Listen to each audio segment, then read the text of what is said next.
If you connected before, it's going to reconnect. Okay, there we go. This is my old one. I don't know. See where I'm on technology.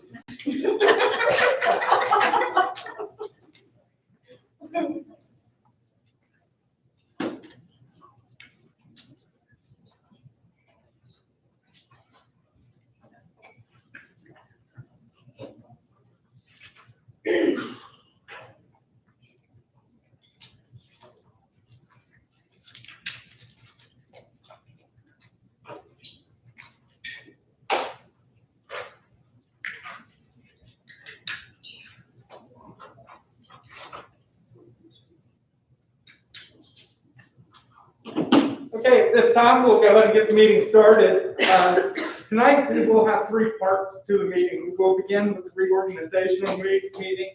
We'll move right into the workshop, and then we'll finish with the voting meeting. To begin with, the superintendent will preside. Tammy, can I have roll call, please? Carrie Armagos, here. Megan Dreher, here. Jen Pike, here. Diane Page, here. Corey Sherman, Here. Lena Southworth, here. Janine Stump, here. Kelly Terwilliger, here. And Mark Bertel. Thank you, Tammy. At this time, we have no re-elected or newly elected board members, and we'll move right into the election of a temporary chairperson. At this time, I will be accepting nominations for a temporary chair. I nominate Mark for that. Mark, we have one. Is there a second? Second. All in favor? Aye. Are there any other nominations? Hearing none, Mark, I'll turn it over to you. Well, thank you, Dave. Appreciate that. Sure. I don't really know what I'm doing.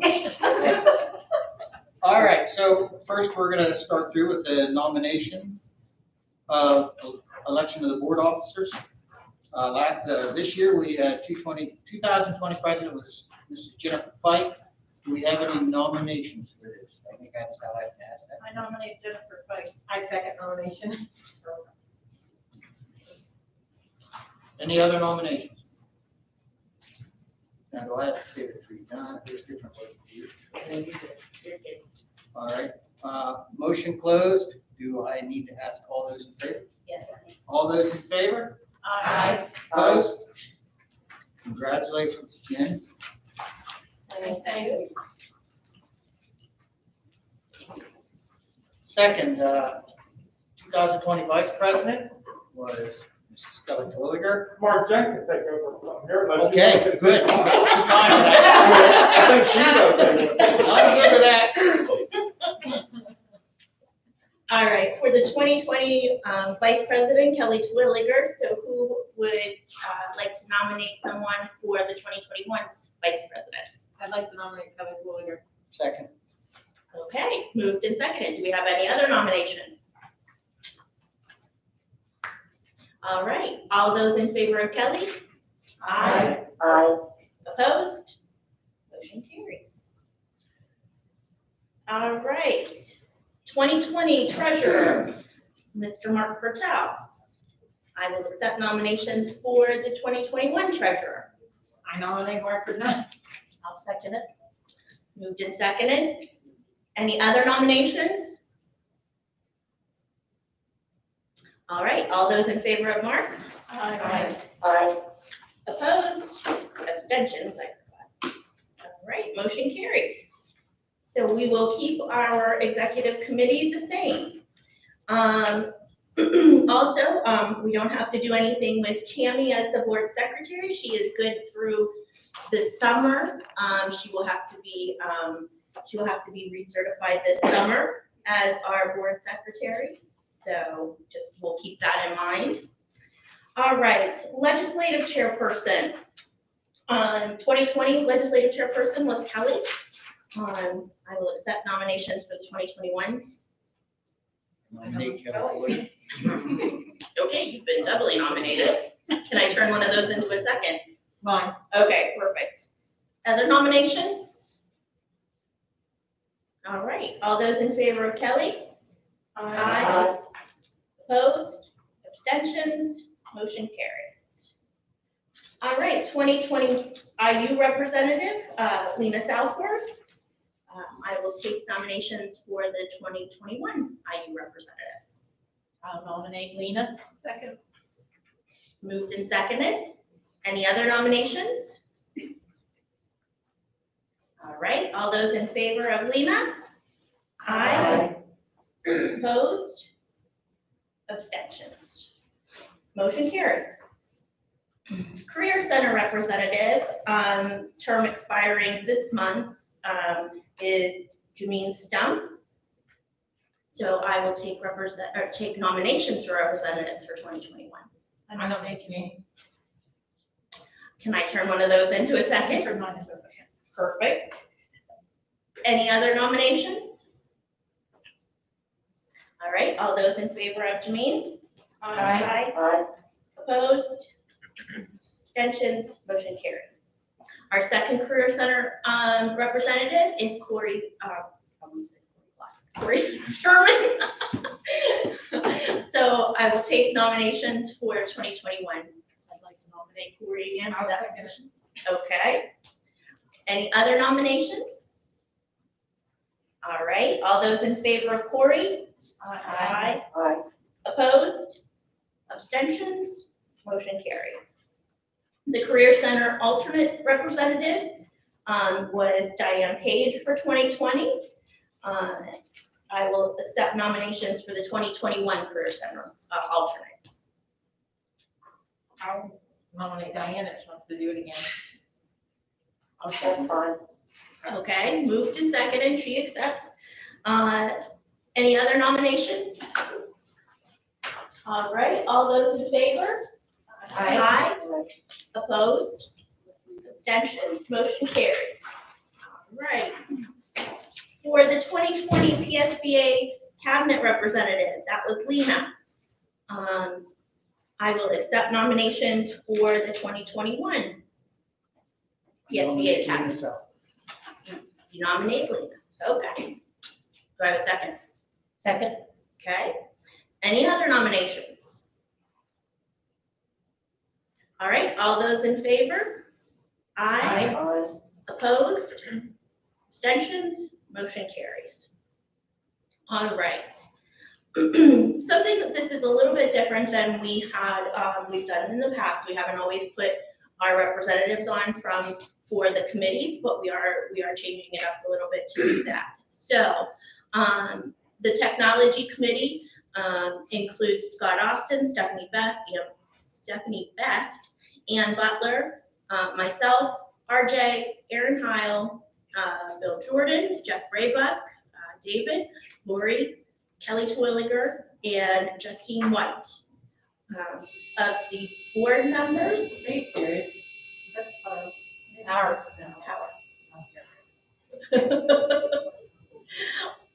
Of the board members, does anybody want to drop off? Oh, it's just you and I. Still want to stay on? I'm fine, yeah. Okay, good. All right. And sorry, folks, the rest of you don't have to. So just saying. Will somebody make the nomination to keep our membership as is? I'll make the nomination to keep the technology committee membership as is. Okay. All of those in favor? Aye. Opposed? Abstentions? Motion carries. Great. Athletic committee is myself, Dr. Tulio, Dr. Jordan, Dr. McDivitt. I'm getting a little a little down here. I'm not a doctor on here.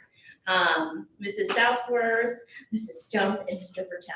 Does anybody want to, of the board members, remove yourselves? I'd like to nominate Meg.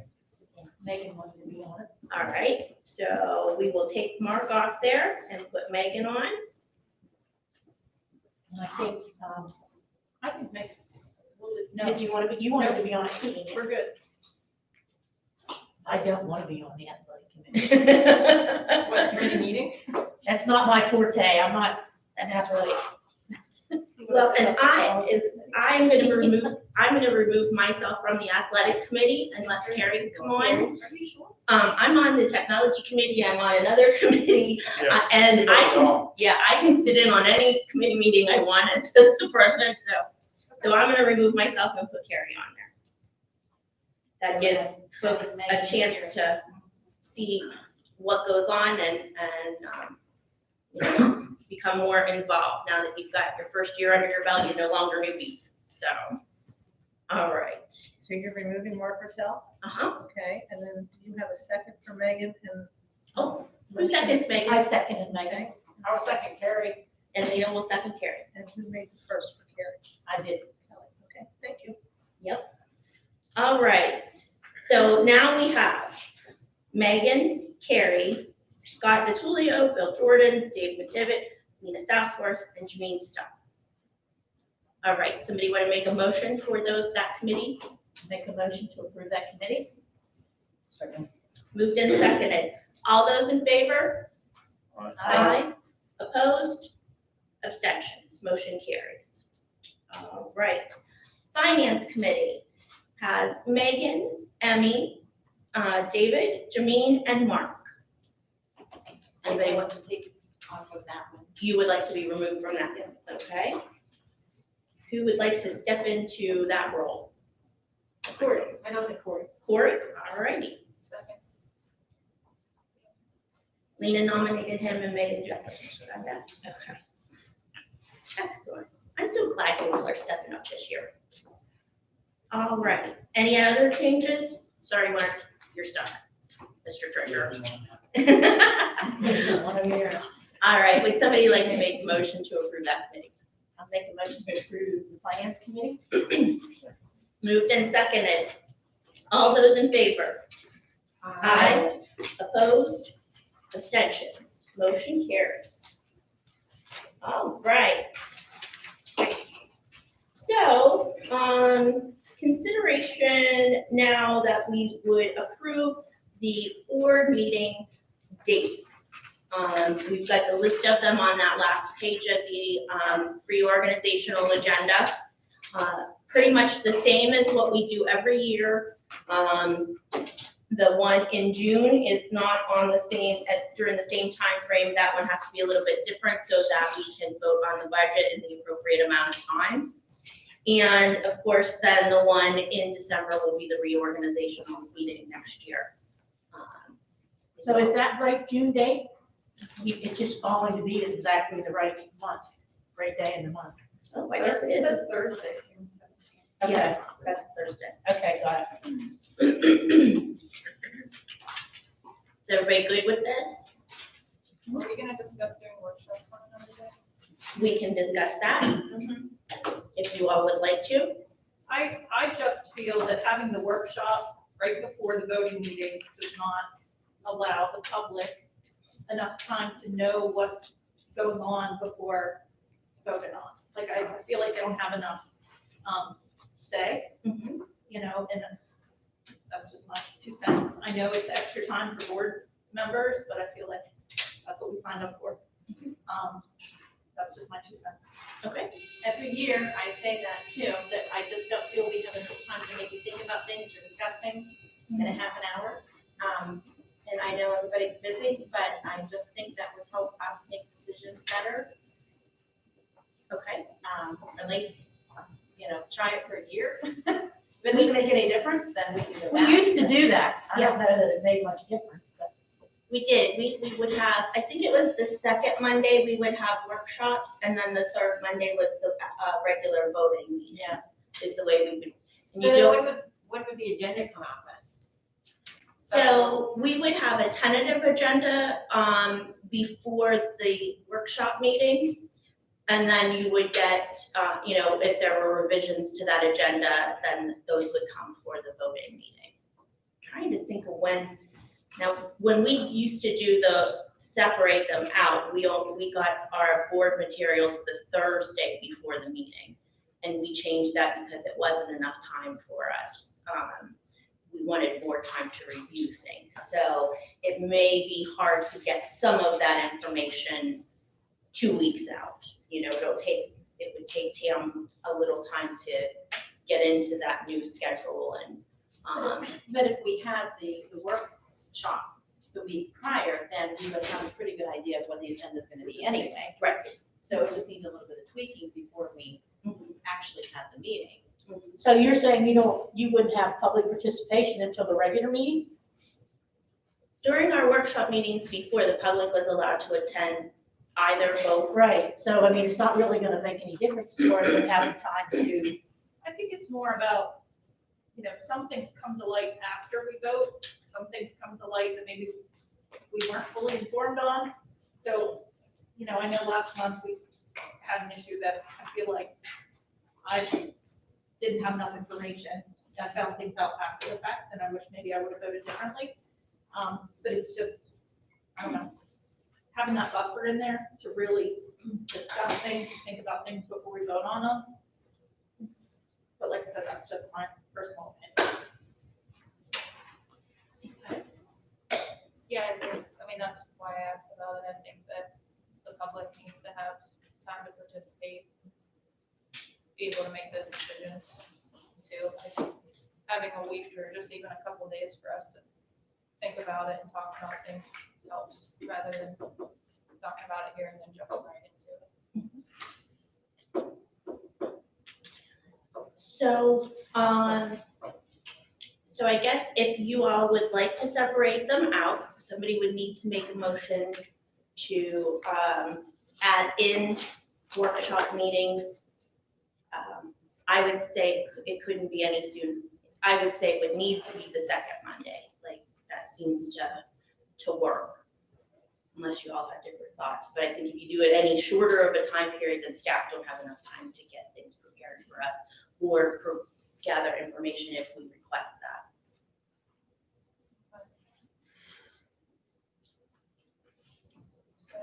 I'll make a motion Okay. to have workshop meetings the second Monday of every month, or a week prior to the scheduled regular meeting date. Okay. I second that. Okay. So the motion is that we would have a workshop on the second Monday or a week prior for those that are on different days for June and December. So there is a motion and a second. Any further discussion about that? Okay, Diane, you heard everything we said? Yes. Okay, good.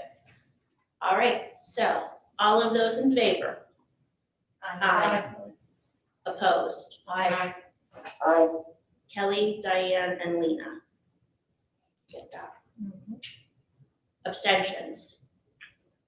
Motion carries. Okay, so we will start in January on the second Monday. And Tammy will, if you could put a list together of those specific dates for us and send that out, I would appreciate Yeah, that. we'll update that list. Perfect. Okay. Could we have a motion to adjourn our 2020 reorganizational meeting? I make a motion to adjourn. Second. Moved and seconded. All those in favor? Aye. Opposed? Abstentions? Motion carries. Okay, at this time, we'll move right back into the workshop agenda. And at the very beginning of our agenda, we do have public participation. I see some of our outside guests here this evening, and I'd like to open up the mic if anybody would like to address the school board at this time.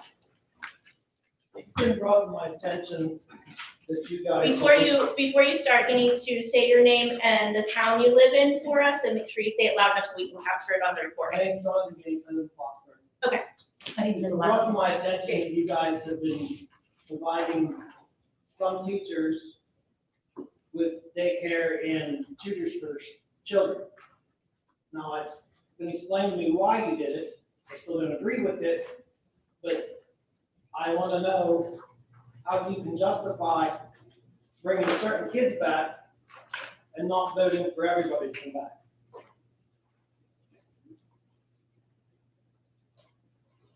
You do know that was just for, it ends this week. I do know that. Okay. But I also understand that there are single mothers out there that have the same issues that find daycare for their kids. I don't disagree with you of that. It was, we were between a rock and a hard place. And I understand. Because that, we but it's couldn't, still we not didn't right. have enough subs.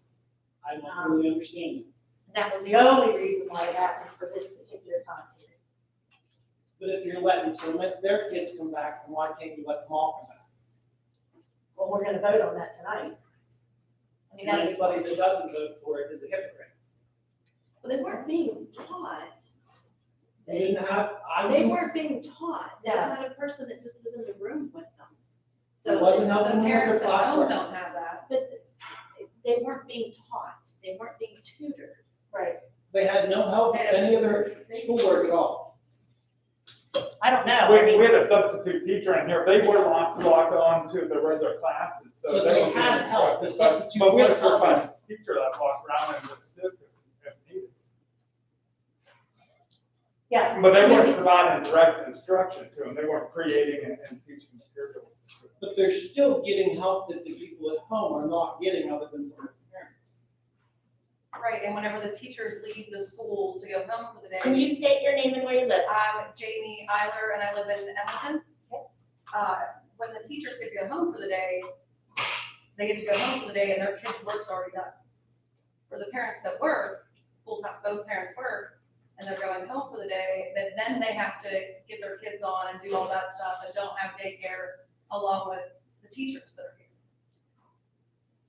And then you have teachers sending emails that will remind messages saying that my 8-year-old son and the rest of his class should be responsible for signing on to their email and getting emails from their teacher, and that it's between the teacher and the student, it's their responsibility at school, and they'll let us know whenever there's an ongoing issue. I don't know if anybody else's 8-year-old gets up and checks their email, but mine doesn't.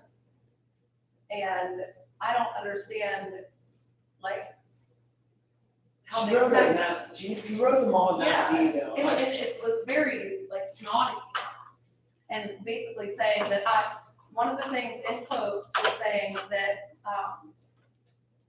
the whole getting used to it period is over and unacceptable. I'm not used to it.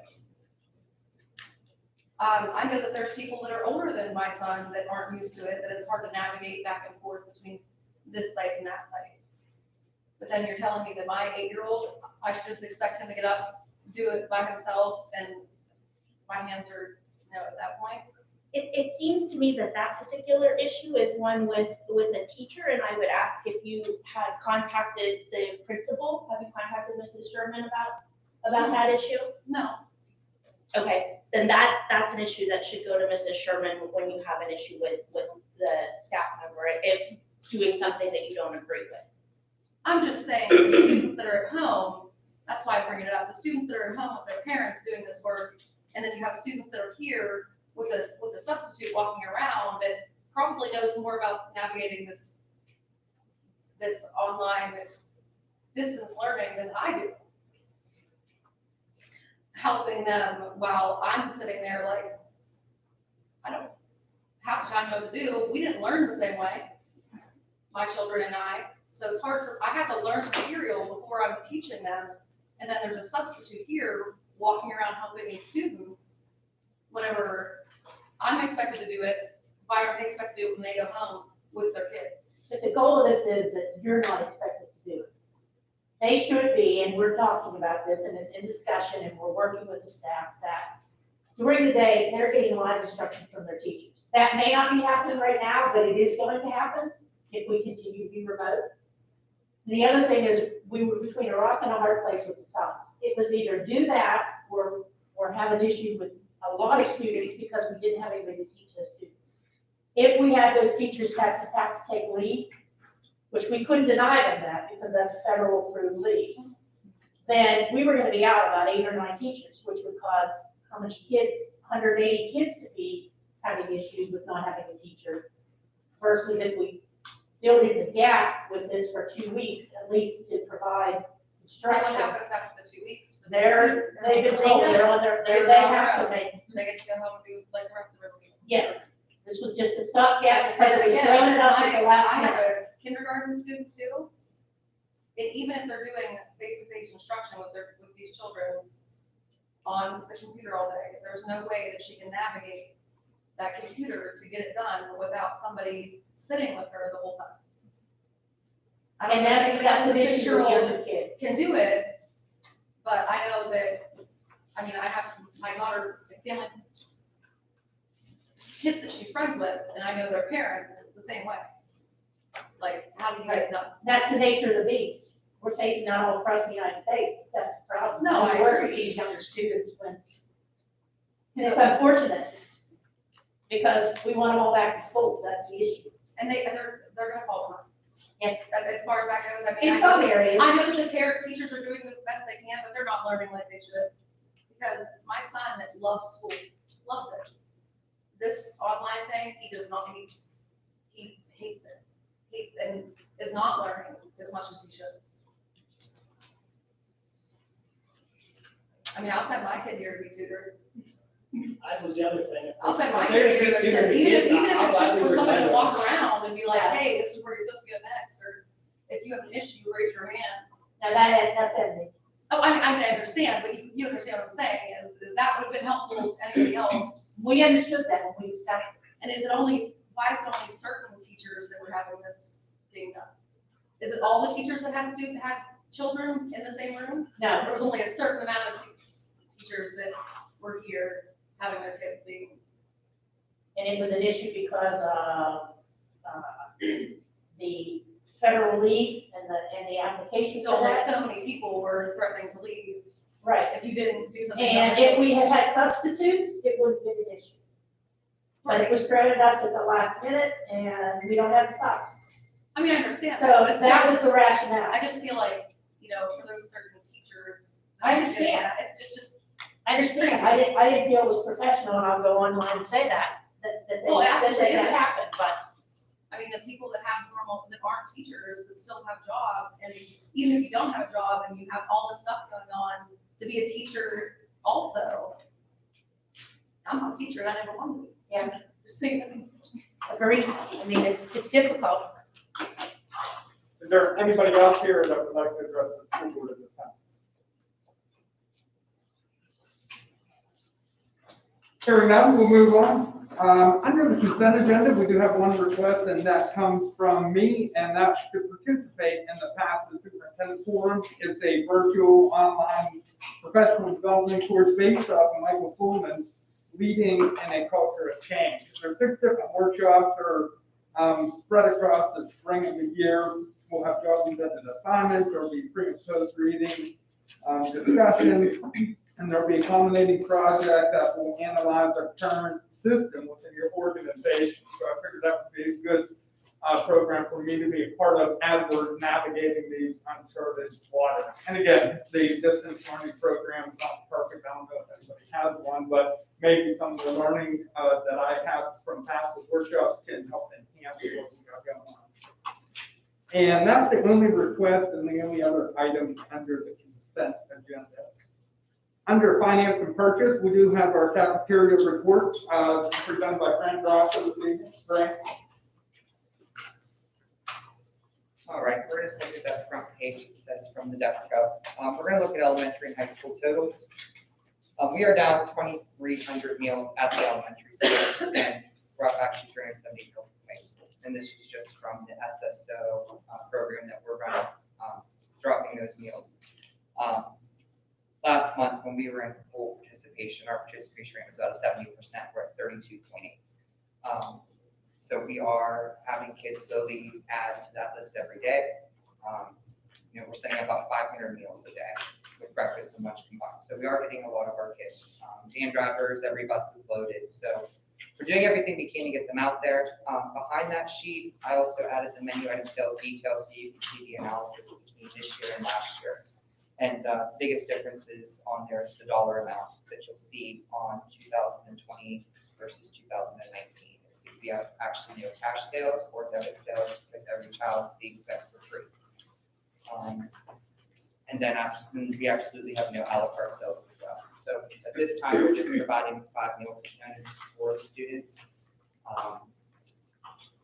We're definitely getting meals out there. It's a little bit more tedious boxing. Every meal, we're doing breakfast and lunch. Backpacks for Success has also been sending out meals every other weekend on every other bus, so that way we can get those kids over the elongated weekends some meals as well. Any questions for me? Grant, will they, you know how we talked about our percentage being so high and then we can qualify?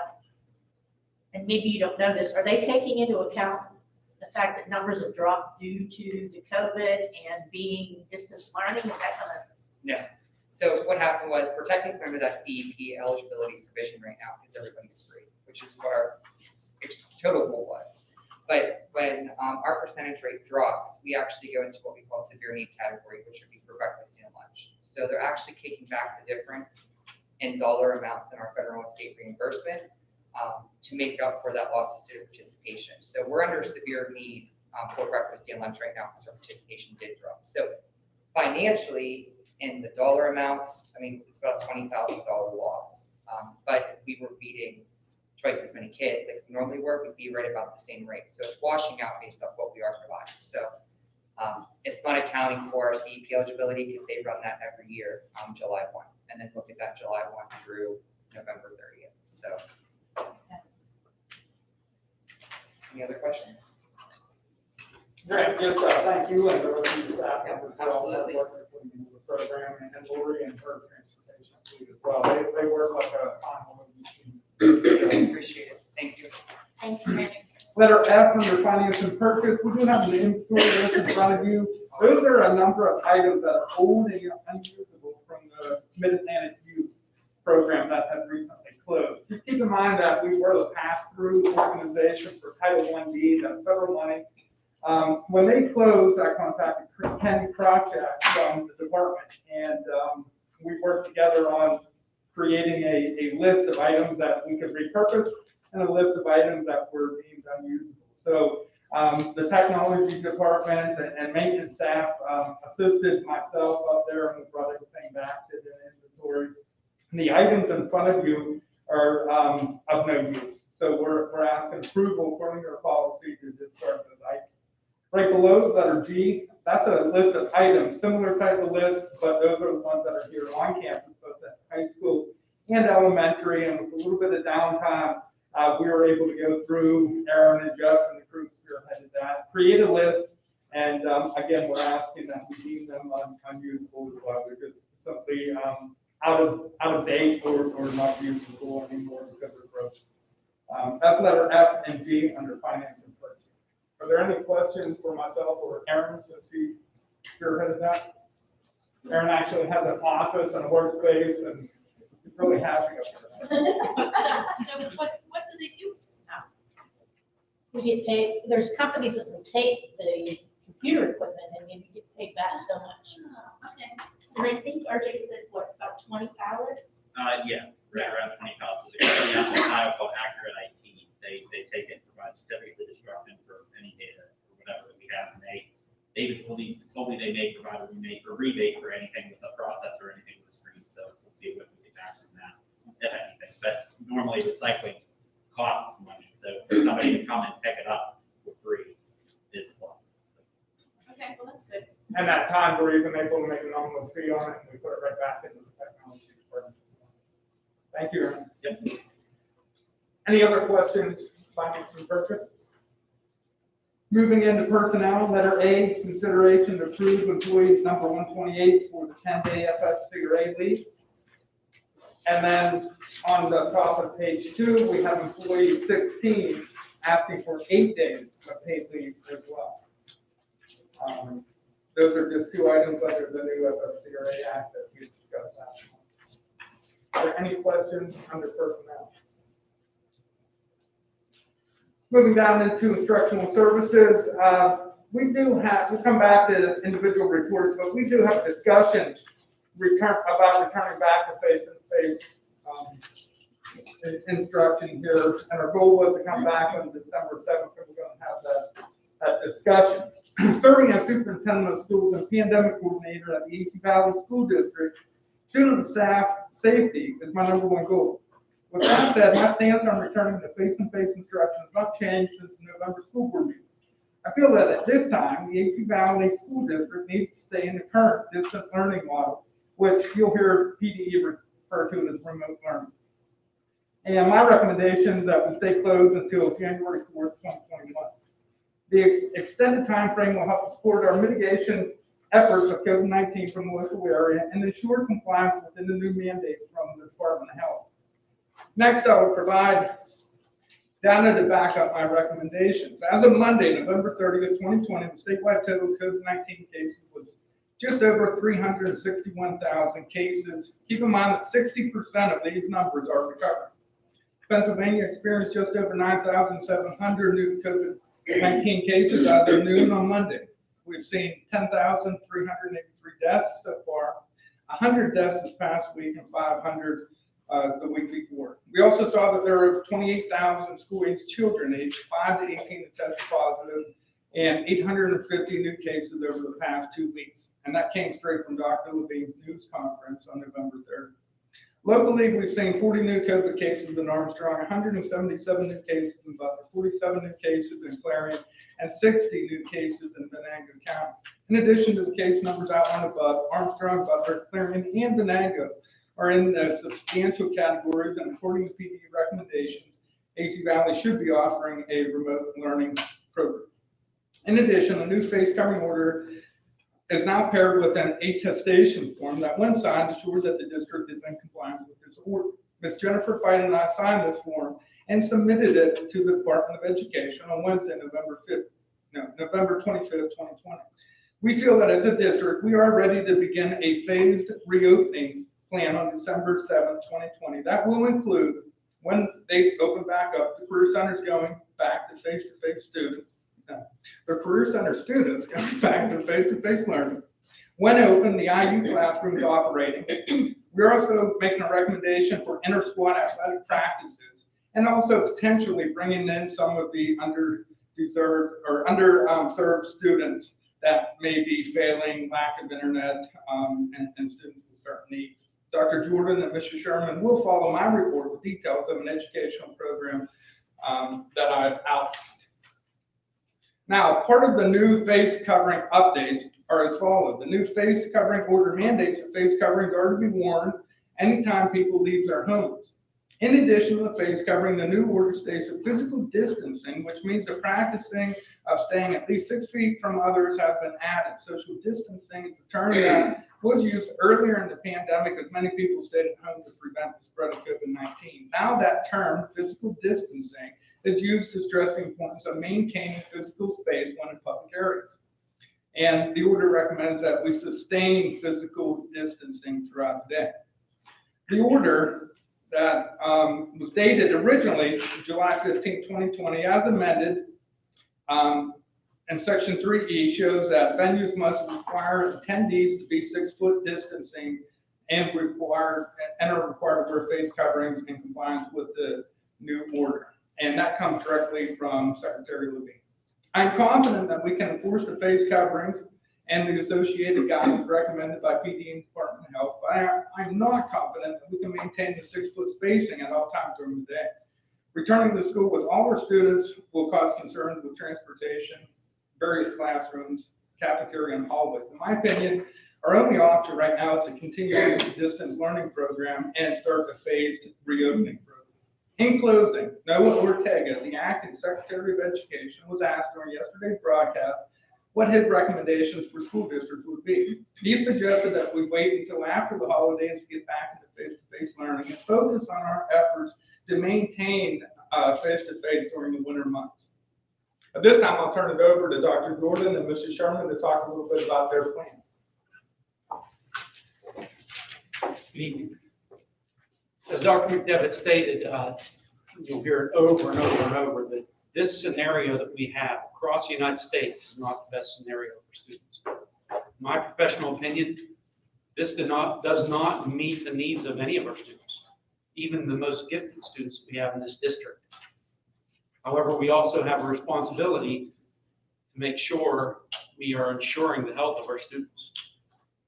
And as Dr. McDevitt mentioned, that becomes difficult in certain environments, on the bus, in the cafeteria, in the hallways. So those are things to consider as you make your decisions tonight.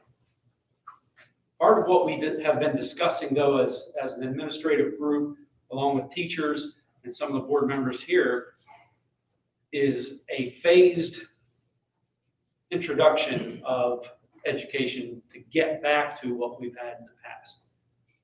And what that means really is, and I'll just talk about the high school here, and I'll turn it over to Mrs. Sherman to talk about the elementary. Some of the things that we're seeing, not only is it bad for all students, in my opinion, but there are some students that it is absolutely detrimental. In other words, this is not working at all for those students. These would be students with individual education plans, students with 504s, those that are limited by disabilities in that way. There are some students here, and I appreciate what both of you have said. I know it's tough. I know it's really tough. There are kids out there that don't even have a parent at home to help them ever. Not just in the daytime, but even in the evening. We have kids that some of them live with their grandparents who don't want anything to do with the computer. It's hard on our teachers. So, you know, this whole thing, we're just struggling to get by so that we can get to a place where we all feel safe. We feel that the safety of our students is protected, and that we can do what we can to provide an education that's satisfactory to our families.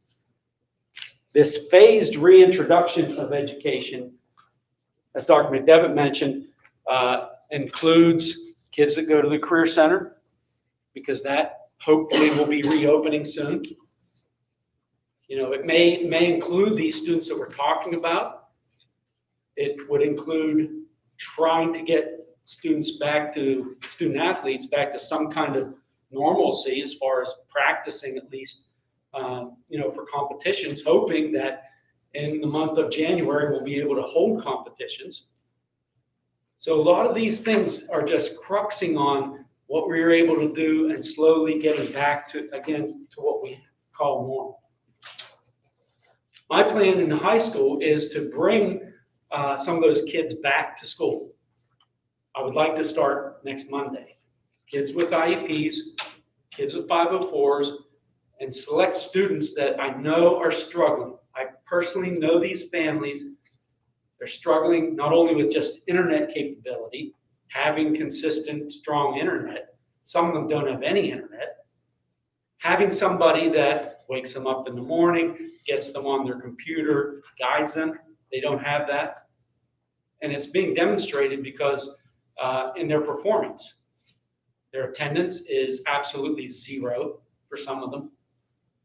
And their grades are just, they're failing. This is going to be a problem that's compounded in the future. I'm worried about a couple seniors, that they will fail and they won't be able to graduate. And what are you going to do when you're 18, 19 years old and you're in 12th grade? You're not going to stick around for another year, and there'll be a dropout on us. Even a kid in 8th, 9th grade that is failing so many classes and have to repeat again, I can guarantee you that's going to be on my radar next year, because when that student turns 16, 17, he's going to tell mom and dad, I don't want to be in school anymore. And they will be a dropout. So I'm asking you to consider this phasing in plan, and it would start with these specific students that I've identified here. Students with needs as determined in their IEPs or 504 plans, students that are failing one or more core classes, that would be math, ELA, science, or history, and in combination with that, have a 50% or less attendance record right now. I did have a number on there, but I really don't want to be tied down to a specific number. I know how many kids I have with IEPs and with 504s, it's around 40. Not all of them may need to come into school or want to come into school. But I have another 25 or 30 that aren't identified as one of those students that are really, really struggling. And they just need somebody to take them by the hand and help them. Do we have enough room in the cafeteria for all those kids? I do. I can spread them out, keep them very far apart. They would have good, solid internet connectivity.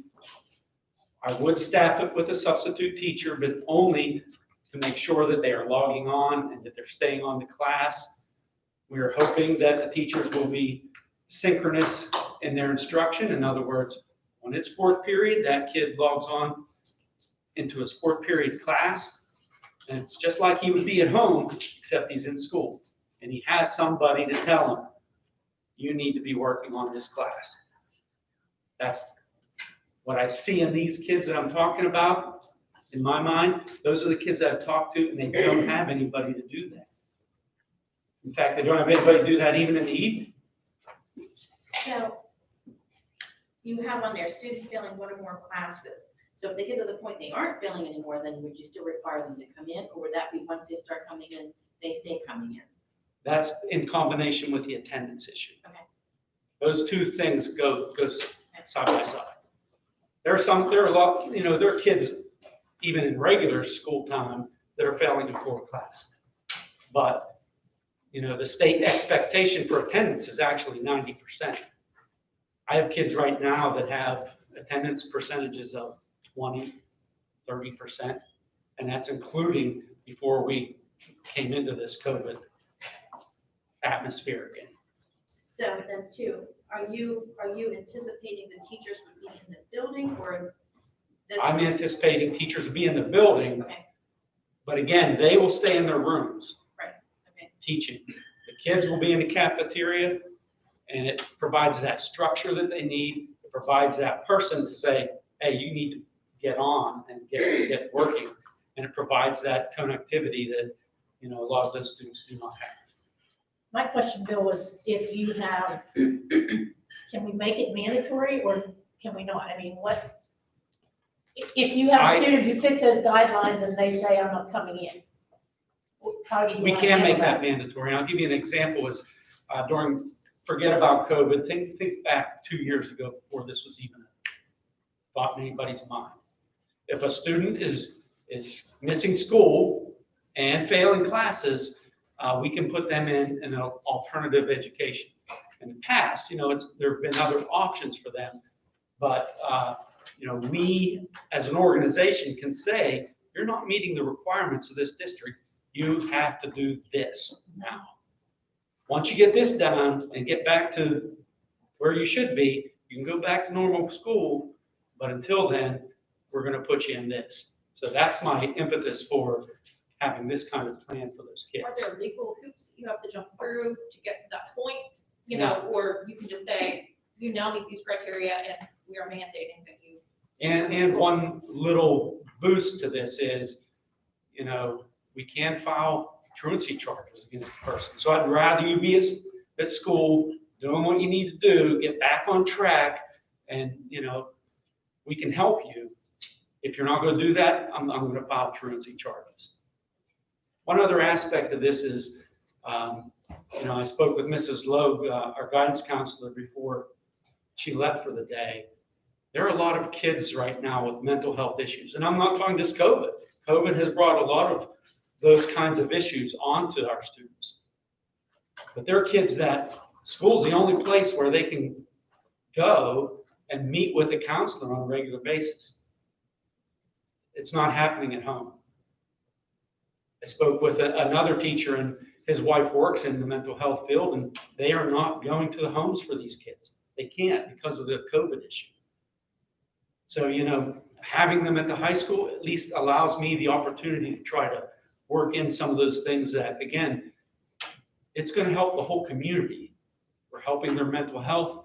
We're getting them back on track so we can educate them. I'm hoping that everybody's families at some point can come back quickly, soon. But this would be a start, this phased introduction of education again. So how would that, transportation work? Oh, I'm sorry. Go ahead, Diane. Yes, Dr. Jordan, I was wondering, we will go ahead then and bus the kids in, correct? That is correct. Mrs. Sherman and I have been discussing transportation a little bit. If you give us permission tonight, we will really dig our heels in and figure this transportation piece out so that, again, they're on there, but they're separated with some distance, good distance, and it's safe, for their health. Okay, thank you. Can I jump in? We would use the buses and the vans, and we would also have to work it out so that we can continue delivering meals midday. So that's gonna take some some planning and refiguring to do that, to make sure. That was my question, how that was linking into that. How would you do both? If you would have one bus go pick everybody up, which would almost be impossible. Yeah, we can't do that. Or that big, so, okay. Yeah. What would the time frame be? Would they come in at regular time that they would typically would and then dismiss at regular Yes. time? Exactly like a regular school day.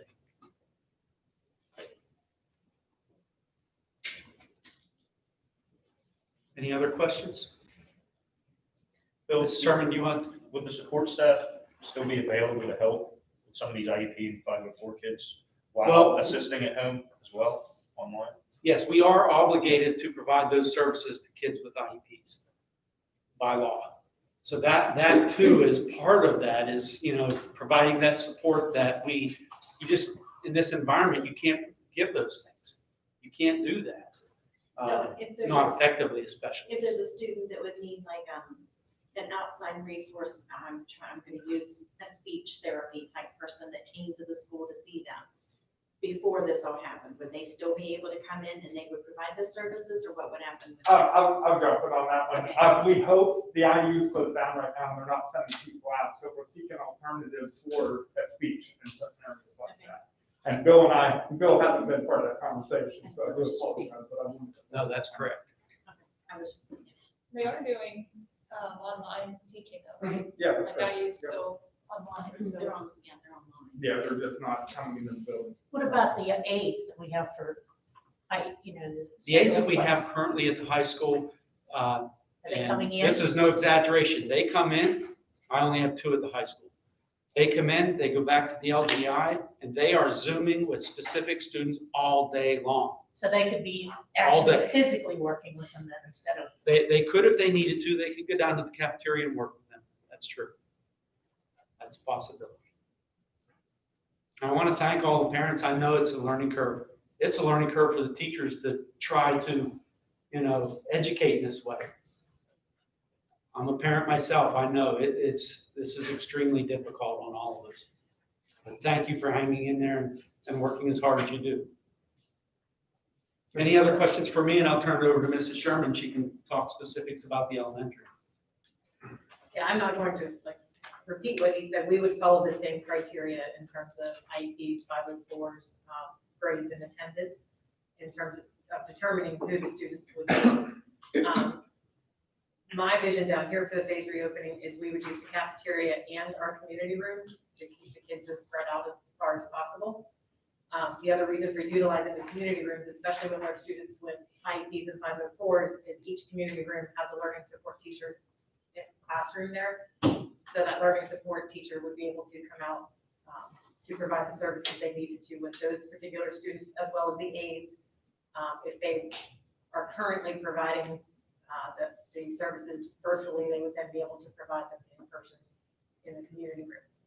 Or take that child, if they need to work with one child at a time, they could take them into the learning support teacher's room to provide those services. And then we could also utilize the cafeteria. So I feel pretty confident we can keep them socially distanced. Seat one at a table in here unless they were from the same household, and then we could have a couple at a table. that was a question, I don't mean to interrupt, but now that you said that, that was a question. So if you have a high school student that could be pulled up for whatever reasons, but there's an elementary student in that family that doesn't need, what would you do? I was asked that question earlier, and that's a tough one. If we're stuck to numbers, specific numbers, if you tell me, don't have more than 100 kids up there at the high school, as an example, then we'd have to say no. And we have to remember what, I put the rationale on here. Right. The rationale is to help those specific kids. Right, and sometimes the high school student is the one staying home with the elementary student. That would be something we'd have to discuss. Yeah, but then the high school student's getting pulled to school because they fit that criteria, but the elementary student doesn't. Yes. So then what do you do? But it would also change the criteria for that elementary student. Previously, the high school student was helping. Okay, So I see what you're saying. yeah. There are always special circumstances to everything that we're talking about. I mean, we could make exceptions all the way till we have everybody back in school. But, I think we have to stay focused on number one, safety, keeping kids healthy and safe. But number two, providing support so that kids can continue do what they need to do and to help families in that particular case. One of the I things, have a question for Lori. go ahead, Diane. Lori, I was wondering if, say, all the elementary students came back, are we capable of keeping those kids 6 feet apart in the cafeteria? I would have to move into the gymnasium as we did at the beginning of the year. Okay. If we put 2 at a table on the round tables and 2 at a table on the 8-foot long tables, we can keep them 6 feet apart, but we do have to utilize the gym. Okay, thank you. I know we talk about, our priority is keeping kids safe, but in the data, David, you're always great about sending out numbers and, new cases, and we know it's in the community, but how many of the age group that we're educating are affected by it? I just heard a report where K through 8 should be in school. These are not the kids that are transmitting or, taking it home, and they're not the kids being affected by it, that it's detrimental to keep these kids out of school.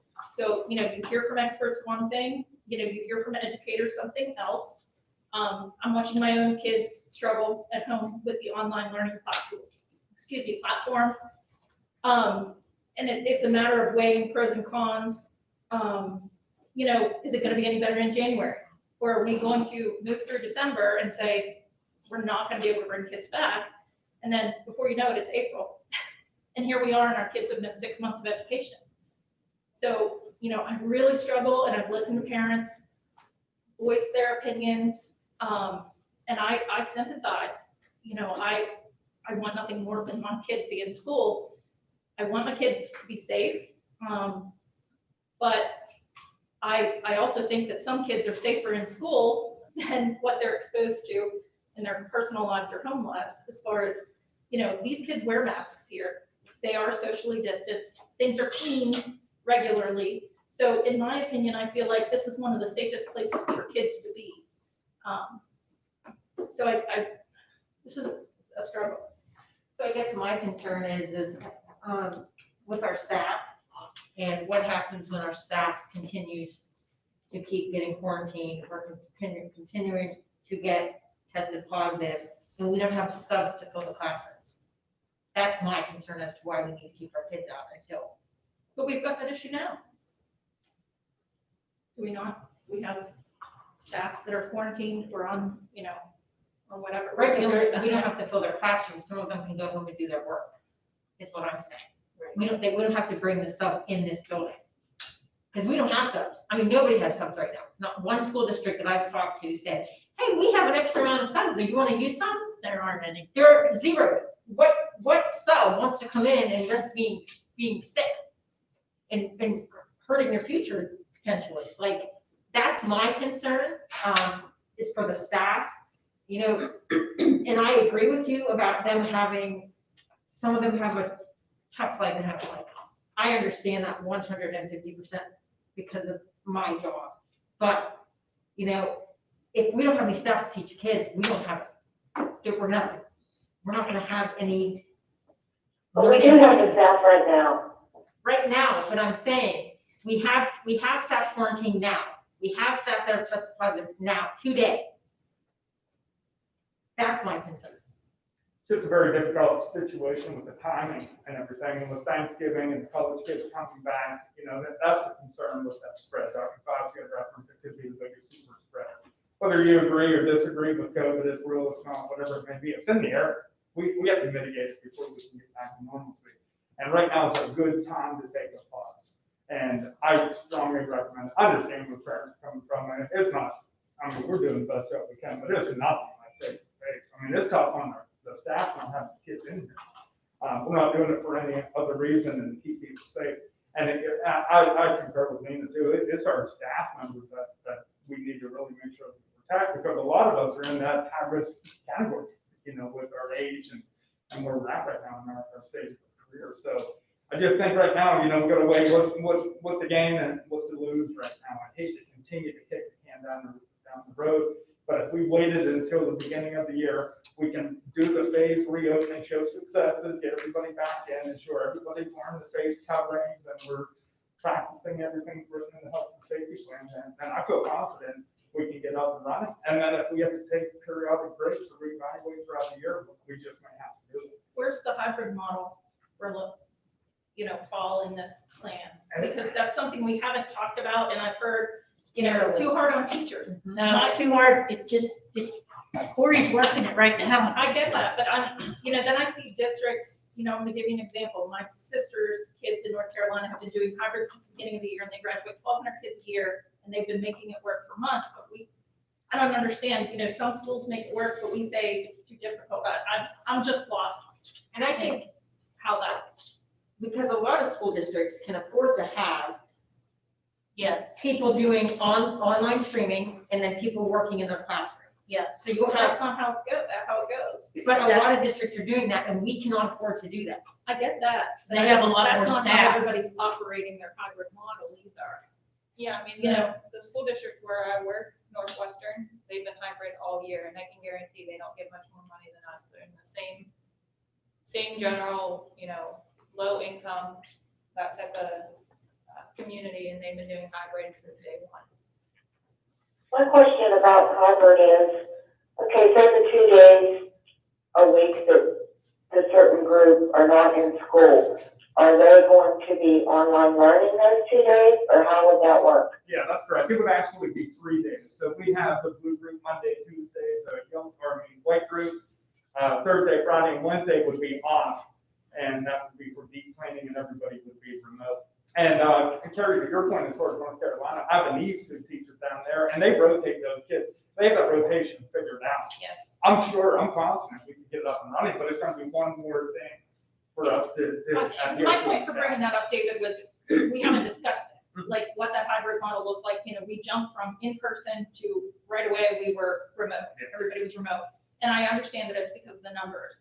But it seems like all I've heard is hybrid doesn't work here, so it hasn't been talked about. Like, it just seems like we I think we forgot might all about just that. be afraid of taking on one more thing right now. We don't want to confuse the parents or interrupt the students' educational model. So from our standpoint, let's get everybody back in, and that's our number one goal. So I think that's where we kind of left the hybrid fall away. It's still on the table as part of our plan. I mean, it's something that we could, I almost envision that might be something that we could do to get us up and running again. If we continue to stay insubstantial and we have to limit the number of students here, it's an option. We've written out, it'll have to be a learning curve for us to do, but right now our number one hope to get back in the face-to-face with our kids.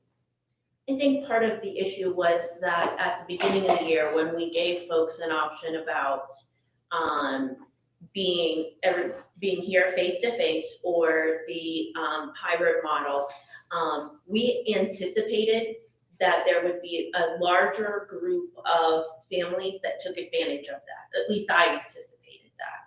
And we did not have as large of a group that took advantage of that. And so what we had was that our teachers were teaching all day and then responding for a couple hours at night to those other students that were not here face to face.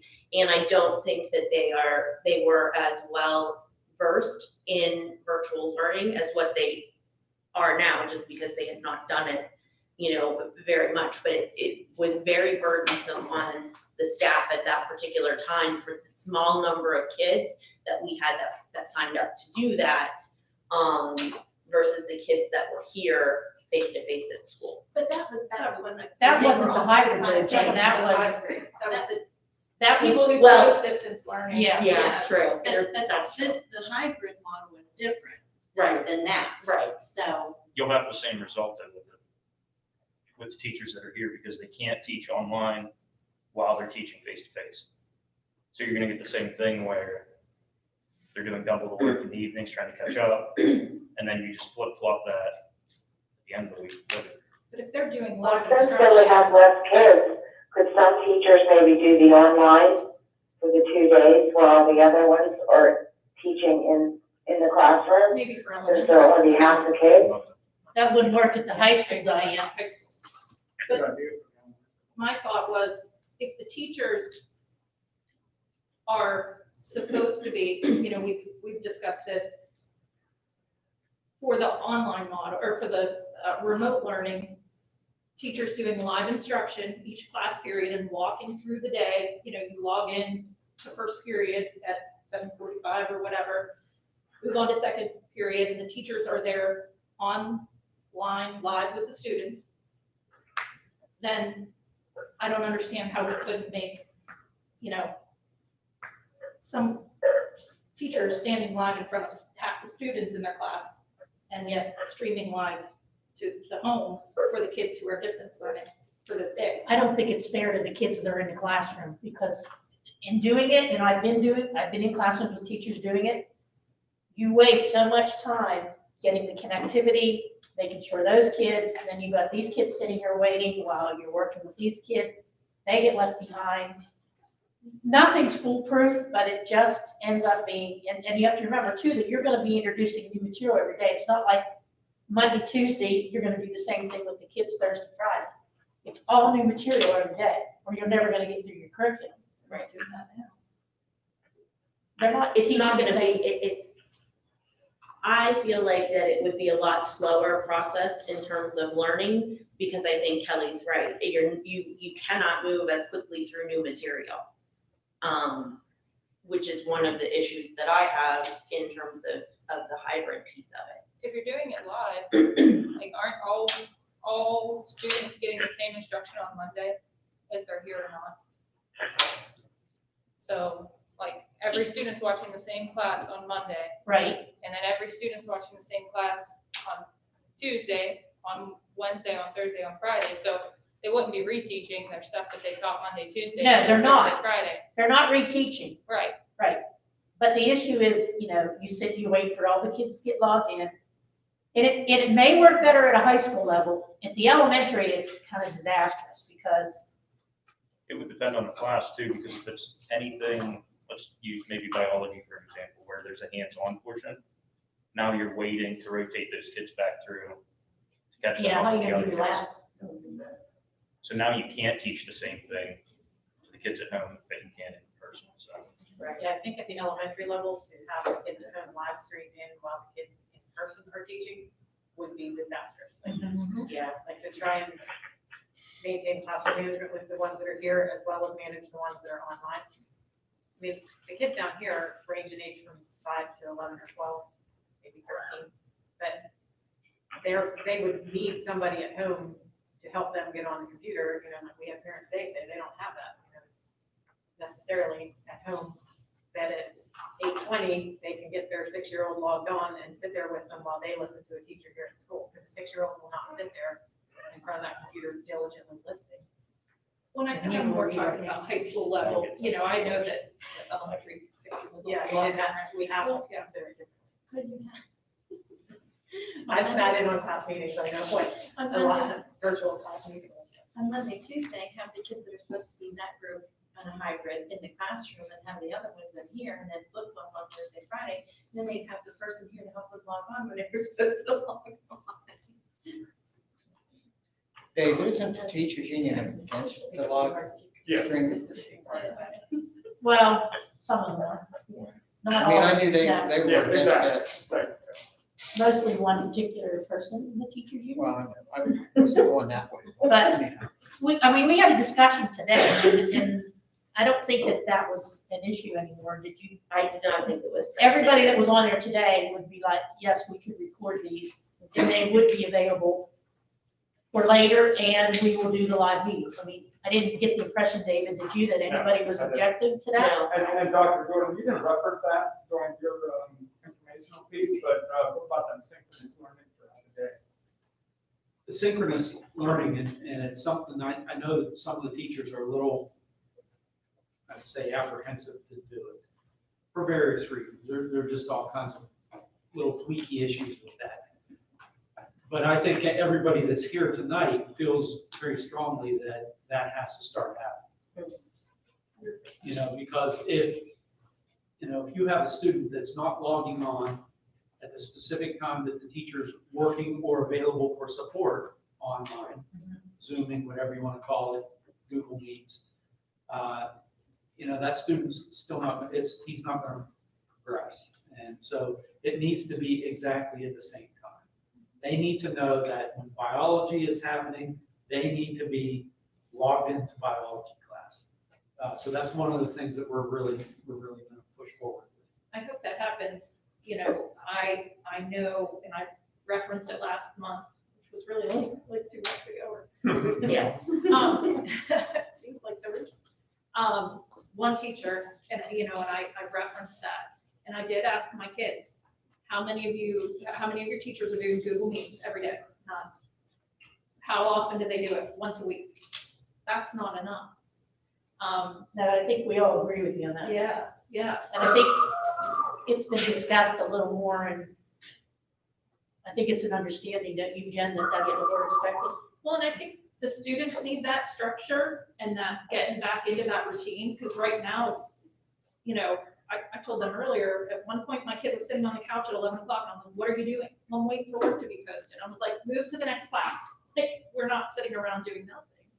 But they need to get into that. 100% on that piece right there. They need to get into that structure and that schedule and repetition, you know, just to, I don't know. I think one of the pieces, the teacher mentioned it today in our planning session was, you know, she feels that she's planning so much for work each day, for the work that she's presenting, videos that she's putting on there, and then, you know, grading the work from the day before, that it's taking more than the 42 minutes. So she plans for a 42-minute class, but that planning ends up being 2 hours for herself. You know, so you multiply that times the average teacher has 6 classes.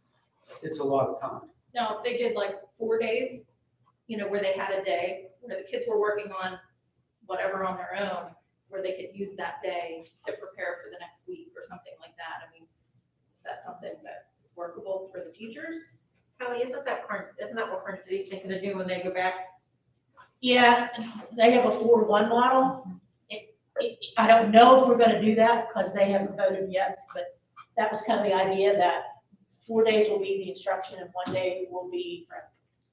Now, that doesn't mean they're still not gonna meet with them. They may meet with them just in the morning for 30 minutes to say, here's your work for the day. Ask me any questions you might have. This is like an office hours type thing. But they wouldn't meet with them every period that, but they're not necessarily, when we've talked about meeting too, is that they have to meet with them all 40 minutes that period. It could be instruction 40 minutes Monday, but Tuesday it might be, hey, I'm gonna be in here for the first 15 minutes. You know what you have to work on, but I'm here for you to ask questions. What do you need help with? What can I sit down and work with you?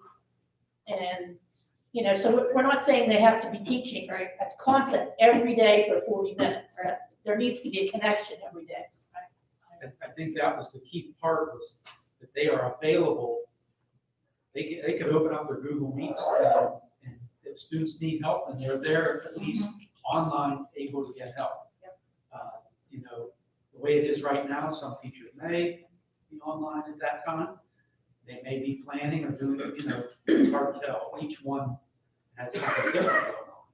So we agree that it has to be moved more toward a synchronous type of model, where teachers are available during that specific period, they teach that student. And the other piece that I think was real important that we talked about during that meeting today was about the consistency, that we're being consistent across the board, that, you know, whether they're teaching a new concept or not, they're always online the first 15 minutes of class, no matter what. That consistency needs to happen. And then that helps us with the attendance piece of that as well. They're checking in, and hopefully then Michelle Austin, the attendance person, can then focus in on those kids that are really struggling in terms of attendance or whatever else. Because the way attendance is being done now, so it's a convoluted process. And if they do a Google Meet, it will send them a spreadsheet of attendance. So that Bill would have a physical, a list that he can refer to if there's ever an issue when he starts to look at attendance and students. So they wouldn't have to do an exit ticket. No, No, we would do skip exit that part tickets. too.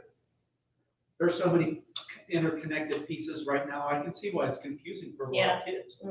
It's confusing for me, and I helped develop that. So, you know, I think that this would ease up on some of those things. Just having that synchronous every day, this is when I do it, and meeting with that teacher. I know Red Bank's doing that the same way, because my son teaches down there, and he's doing music lessons with the kids on, you know. So I think it's a model that's been working for other districts. So I just want to take a small step backward and just talk about the possible plan of like reevaluating in January and coming back. So, I mean, I really don't see how it's going to be any different in 1 month or less than a month at this point. To, you know, think that COVID is going to go away. I mean, it's the heart of the flu season. It's only going to get worse.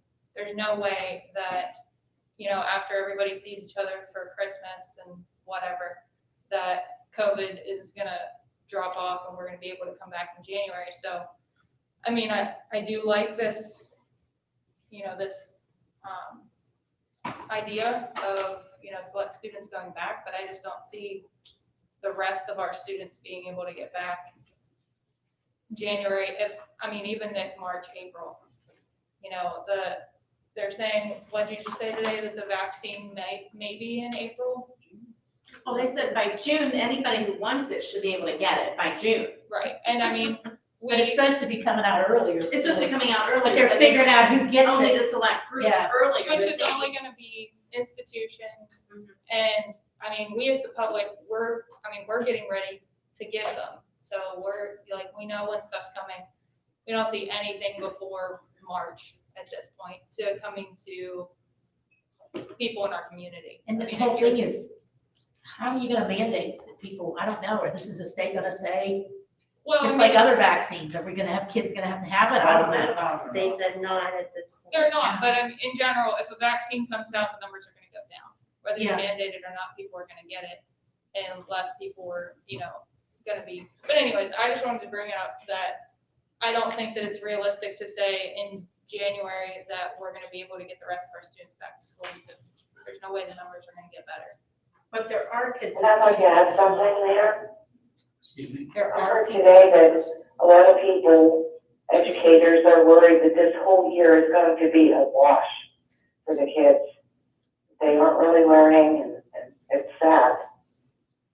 But there are students who are succeeding in this online model. To be clear, because I know students who are thriving in this online model. I have one thriving, but I have. But it's still, it is successful to some students. It depends on how they learn. And it could be how they learn, but I know students who are doing, and they're like, I would rather stay until the end of the Christmas break and then try to go back. Like, I've had students say to me that. So it's just situational, like everything else. I'm concerned about the mental health of the kids too.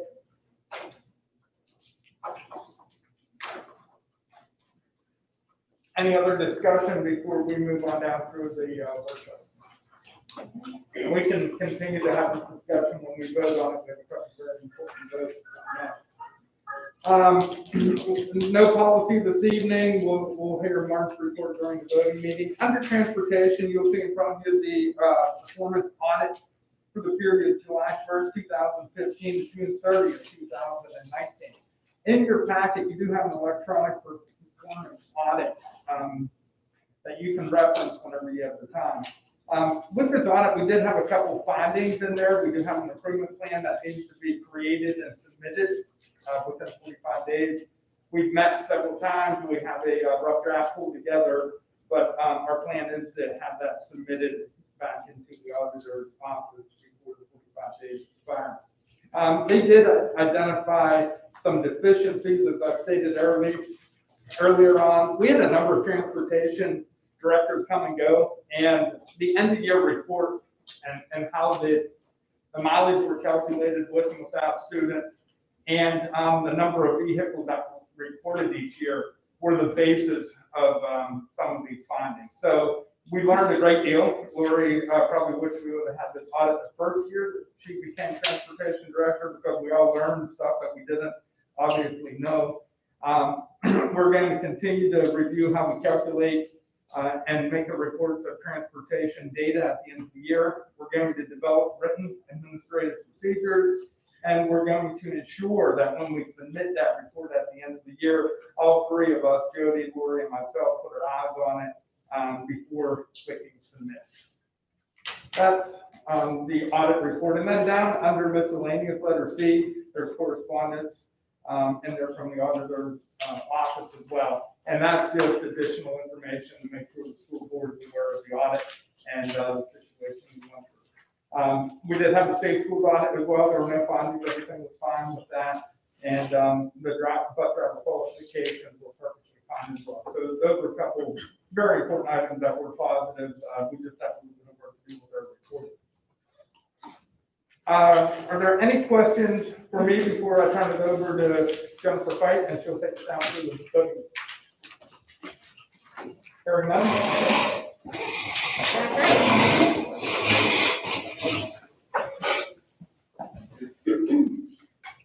I pledge allegiance to the flag of the United States of America and to the republic for which it stands, one nation, under God, indivisible, with liberty and justice for all.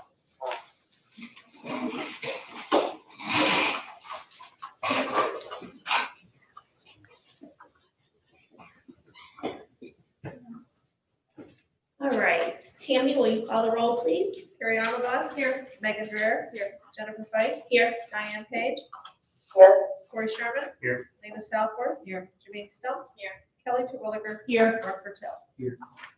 All right, I'm gonna ask that, for the next item, that somebody make a motion to table this until January, because Tammy has not been able to get our minutes, done from the last meeting, since it's such a short turnaround time. So could somebody make a motion to table that, please?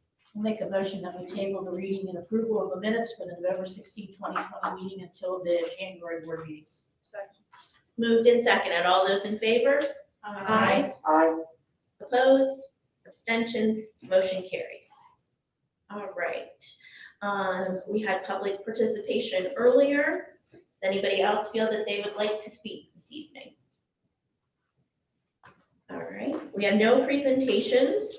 Any board concerns? Okay, moving right along. Consent agenda. Janine, will you do that, please? Sure. A, consideration to approve the conference and field trip request as presented on the attached form. So moved. Second. Moved and seconded. Any discussion? Oh, wait, this is the consent agenda.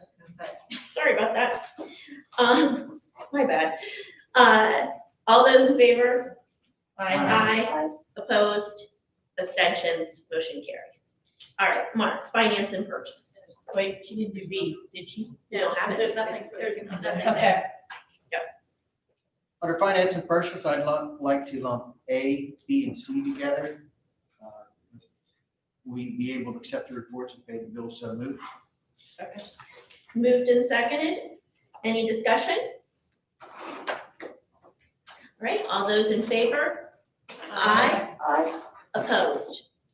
Abstentions? Motion carries. I don't think I included D on that, so I do have to make a motion. Activities report for October of 2020, so moved. Second. Moved and seconded. Any discussion? All right, all those in favor? Aye. Aye. Opposed? Abstentions? Motion carries.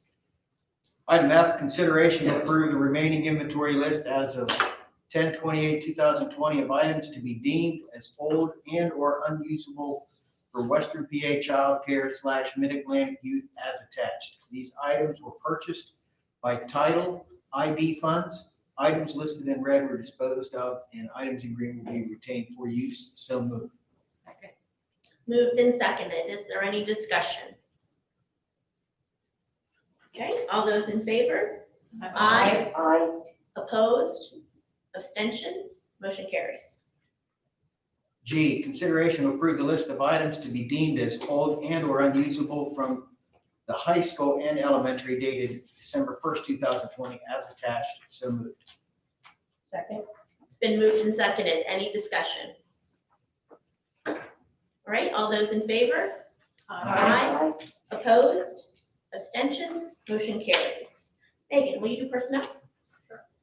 A, consideration to approve the request from employee number 128 to receive 10 days of paid leave under the Emergency Paid Sick Leave Act from October 19th, 2020 to November 6th, 2027. Second. Moved and seconded. Any discussion? All those in favor? Aye. Opposed? Abstentions? Motion carries. B, consideration to approve the request from employee number 16 to receive 8 days of paid leave under the Emergency Paid Sick Leave Act from October 7th, 2020 to October 16th, 2027. Second. Moved and seconded. Any discussion? Okay, all those in favor? Aye. Opposed? Abstentions? Motion carries. All right, let's see here. Corey, will you take us down through instructional services? Sure. Letter A, elementary report. I just have one thing to talk about tonight. Today, we observed the hour of code in several of our teachers' classrooms. They use that as their science project for today. But then our STEM team, which consists of Stephanie Best, Sarah Black, and Sarah McCord, back in October, registered our school with CS is Elementary online for the National Family Code Night. And that started at 7 o'clock tonight, so I hope that people remember to tune in. It was on our Facebook page, and the teachers were reminding their classes and families today to do that. And I told them I would bring it up tonight, but it may be after the fact. So they can still tune in. It's only 20 minutes in, and it's an hour long, I believe. But the online version allows students and their families to get on and participate in coding experiences. It's a national thing, so it's all over the United States.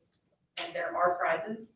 Families can win anything from a home robotics bundle down to a certificate that would be mailed to their home. So I hope some of our families are taking advantage of that this evening, and that the kids enjoyed the hour of code activities today in their science classes. And that's it for the last 2 weeks. It's our last week. Okay, thank you. Letter B, secondary report. Mr. Billy. I also only have one item.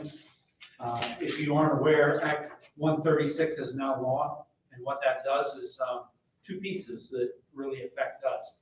Number one, Keystones as a graduation requirement is postponed till 2022-2023 school year. Good news. The second piece of that is that any student that attended a trigger course last year for the Keystone, so that would be biology 1, algebra 1, and ELA at the 10th grade level, do not have to take the Keystones at all. It's been completely waived now. So that's also good news. The only downside of it is I have about 400 tests up in the locked closet up in the high school that I have to send back. No, okay with that. So the kicker there is that those students had to have passed the content course. So I'm tasking Mrs. Logue to look into those grades last year to identify any kid that may not have passed, and we will work on that piece. But good news all around, I think. That's all I have. Okay, thank you. Dr. McDivitt, federal programs. I don't have a federal program report right now. Terry and I both are working on that.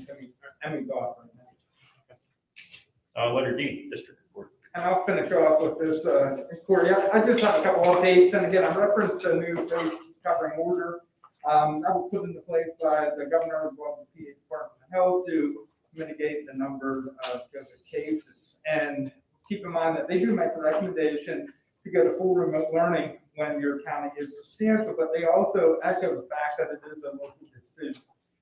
With that local decision comes the requirements of the face covering order that we had talked about and the attestation form that Ms. White and I had signed and submitted on the 25th. It was due to be submitted on the 30th, and that provided us with some options with the instructional model that we had talked about. So we are in compliance.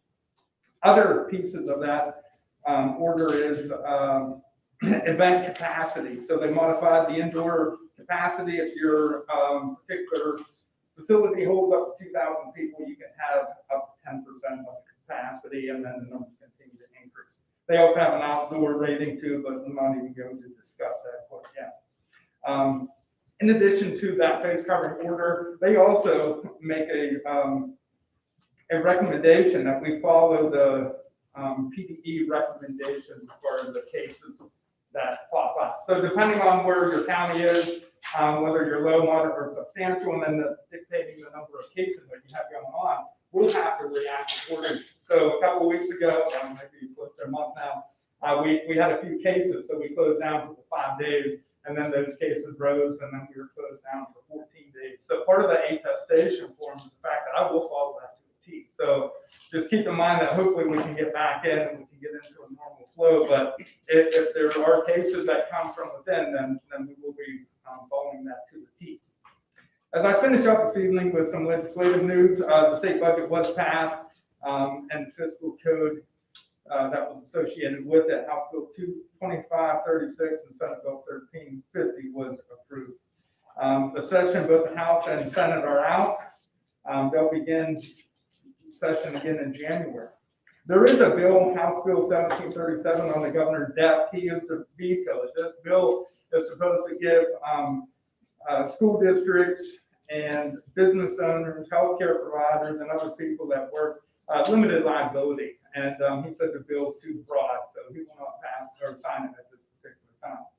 Some bills that were signed, the first one being House Bill 1342, and it talks about vision screening for students coming into kindergarten. We do that, but they also added on that they screen students every 2 years, which is new. House Bill 1962 is a retirement system stress test, and that was actually spearheaded by one of our local legislators, and they're just going to review the retirement system periodically and provide a report back to the governor's office. Senate Bill 835, that's funding for broadband expansion, that was passed into law, so there will be funding that will come out and hopefully in the near future and help serve some of our underprivileged students. And then Senate Bill 1216, and I'll finish on this one. It's actually a very good bill that was approved. It grants the Secretary of Education the authority to do a multitude of different things, but the items that will impact us is they can waive the NIMS and the NOCTI assessment. They can also waive the performance data for professional employee evaluations, as Dr. Jordan has talked about. No testing, there's no data out there to tie into the evaluation. Staff development requirements can be extended for 1 year. And then also the secretary, he could apply for federal government, apply to the federal government for an accountability assessment waiver. So there's potential that the PSSAs will go away. We'll have to wait time when we tell exactly what the acting secretary will approve or not, but that's good news. And Corey, that concludes my report. Thank you. Next is our discussion. Return. All right, folks, so this is the time we need to make the decision about what we're gonna do. So what would you, does anybody have further discussion from what we already talked about in the workshop meeting? I just have one point, and I don't think we've talked about this, regardless of what we vote, if we vote to come back. Based on this Department of Health, if we have 4 to 6 students or staff that are out, then they close us for 3 to 5 days, right? We don't get a choice on that. If we have 7+ out, we have to close for 14 days. Have we determined that if that happens, we're still going to do the remote online learning just the way we talked about?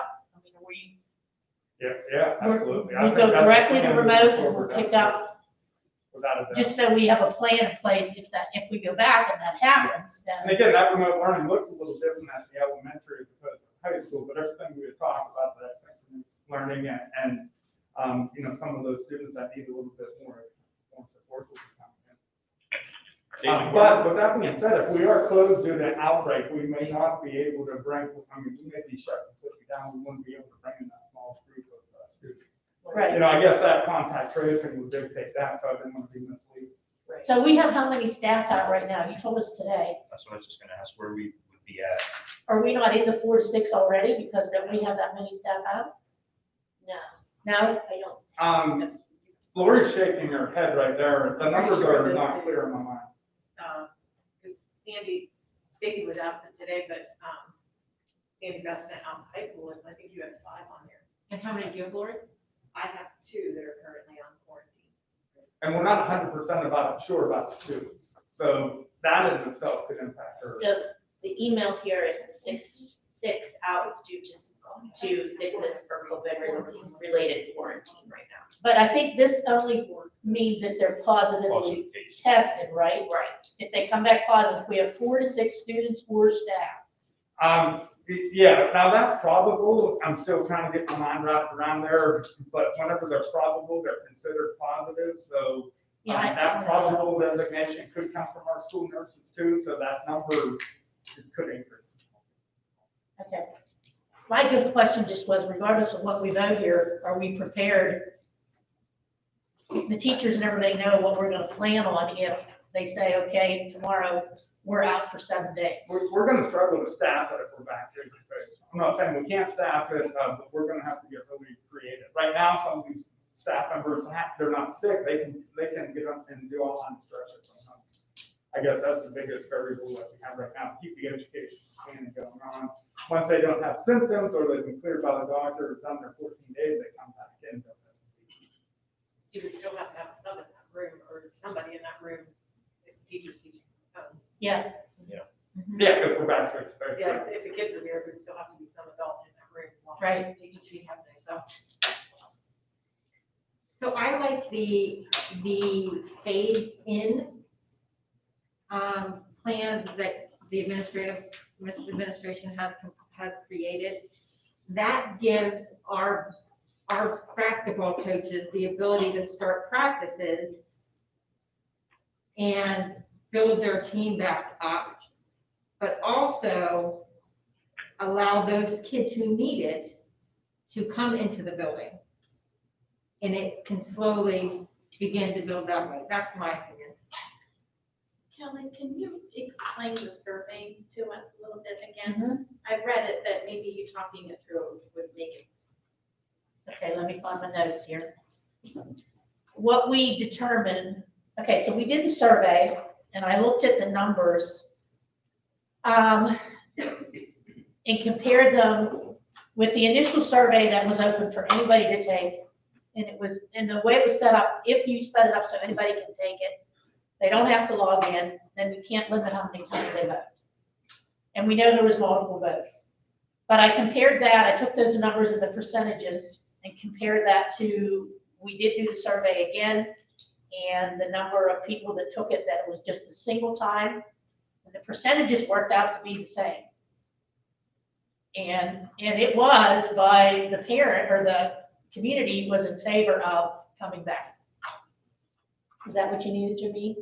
Yeah. I didn't bring up my email with the actual numbers, but it was what, 61% to? 65 said yes to school. So group 1 was 65 yes to return to school on December 7th. Group 2 was 61%, which that was when the email was Yes. required. Okay, I got it. Now, the number you said down here, here's where I see an issue. Yes. Group 1 and group 2, 45% of the no votes indicated they would not. Group 2, 92%. Yeah, what the issue was if we choose to come back, there is a large percentage that's saying they won't send their child to school. So then we have an issue, because. So in other words, they were saying, yes, open up, but they won't send. No, they were saying, no, open up. And if you do open up. And if you open up, I won't send my children to school. Okay, I understand now. That's what I was thinking. That's what I was confused about. I mean, our cyber school is at max capacity, so what are these people gonna do? They're gonna If probably they see can't if they send their can. kid to school? Or if they won't send their That's what kid we're to school? saying. What will we do?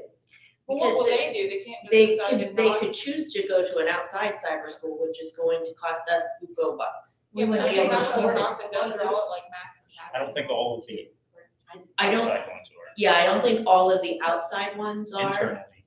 I think there are some outside ones that are not taking more kids, but I think that there are some of them that won't put a limit on the number of kids that they take because that's more money in their pockets. Yes, whether they can serve them well or not, they'll take them. Exactly. Exactly. And which also means, based on historical data that we have, we will end up remediating these kids when they come back next year because they won't be able to pass any kind of test. So for our cyber, the cyber we're offering people right now is, they have a limit. I'm getting Yes, down. and it's, Okay, and we're at that limit. okay. So, can we add a different one to take new people? Is that not an I option? think a lot of them though are,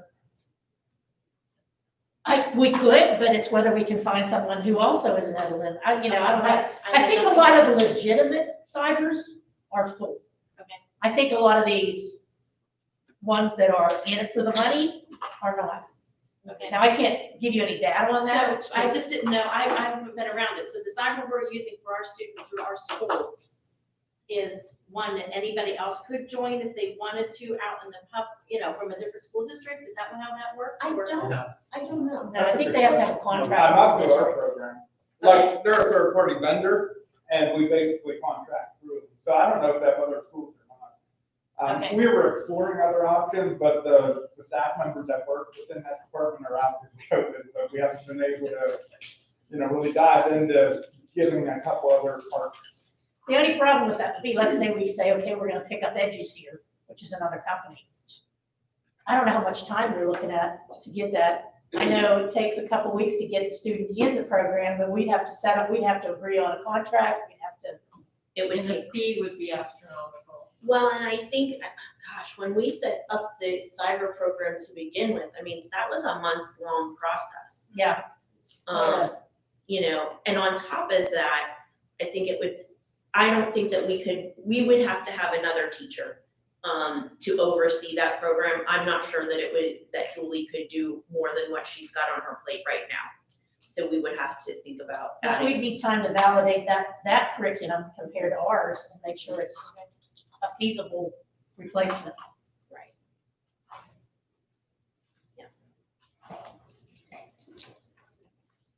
So there's three options on the table, right? There's going face-to-face, there's staying fully remote, and then there's doing the phased-in plan. Yes. So how are we gonna vote that one? Well, somebody will have to make a motion for what. Are we incorporating like sports and everything into just one option? No, I That's the think- phased-in and the remote and the face-to-face. Well, are we gonna do that as a separate? Why are we lumping that in, like bringing kids back? Yeah, is that on the agenda as a separate item, or are we gonna put it under something? I think that we need to put that under the athletic committee piece. Because that's a recommendation coming from the athletic committee. So we will talk about that in terms of, underneath the athletic committee piece. Was my plan anyhow. So, Lena is correct. Our options are come back face-to-face starting Monday, to stay remote and then fully remote, and then we have to choose a date that we will revisit that. Because I don't want to say indefinitely. I think that that's not helpful for teachers or families. Like, they need to know that we're going to continue to look at this on a regular basis. Or we stay fully remote with a date that we revisit it, but we start that phased reopening that Dr. Jordan and Mrs. Sherman talked about. So those are the options, and someone will need to make a motion as to one of those options to choose. Can I ask Lori another, because we kind of interrupted her, she didn't get a chance to finish her report on that. How many students are you approximately looking at? I know you don't want to be limited probably in numbers either, but Mr. Jordan threw out 40 and then some other, so. Are we talking total or? Well, like in the categories for the adding all four categories together. I think we're looking at least 70. Okay. At least 70. And they can all fit in, if you brings me in here safely? Yes. Because my concern is that we sign that agreement, and if we do not go back to that and we come back all face-to-face, we cannot meet the requirements of that agreement. Maintaining 6 feet distance between every child. What happens if we don't meet it? Well, that was asked, and Noah Ortega mentioned that they will force us into fully remote, and they will cancel all extracurricular activities. He didn't put a date as far as how long is it going to be, winter sports, spring sports. So, it's going to be, and I agree with Lena, it's going to be very tough to ensure that we enforce all it down to the letter of the law, every aspect of your face. So do we have to guarantee that on transportation as well? Because if we're. That's the way I read it. I can't guarantee that on back to 2 bus routes again. Mhm. Yeah, 2 separate ones. If And you even have in that our many, classrooms, if we're fully in person, I mean, I have 20 or 21 is each 5th and 6th grade classroom. There's no way. I can't get them 6 feet apart. They're all here. my question is, if you have that many kids for the hybrid, you're gonna need more than one sub, wouldn't you, to monitor all of them? With this phased in. The phased, yes, I'm sorry, I said hybrid, I meant phased. Sorry, I want to throw it. Well, we would use the aides and the learning support teachers. So you would have enough? I'm just asking you too, Bill, I mean, do you think you would need more than, No, I think. I mean, I know they're doing all their instruction with their teachers, but you're still gonna have somebody around there monitoring. Is one gonna be enough to cover Yes, that? I think one would be fine. So the elementary kids would pretty much come in their day, if they're assigned to this room, they would sit at a table in this room all day long. And also keeping in mind, as of December 7th, the high school is going to make it so that their teacher is touching base with them at least once a day, maybe 40 minutes one day, 15 minutes another day, if they have questions, but being more supportive. Doing synchronous instruction, which includes that synchronous support. How is that gonna be put out to the parents? I think Dr. McDevitt was going to put out an on-call in regard to that. And I think too that we need to put it on the Facebook page and the website so that people can read it, because I can't always digest all of the information. I get it.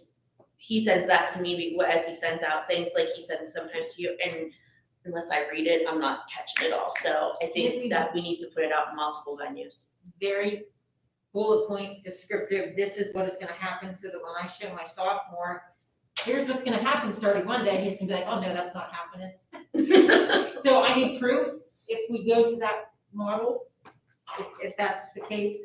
And believe me, I'm the biggest proponent of helping the kids with special needs or the ones that need extra help.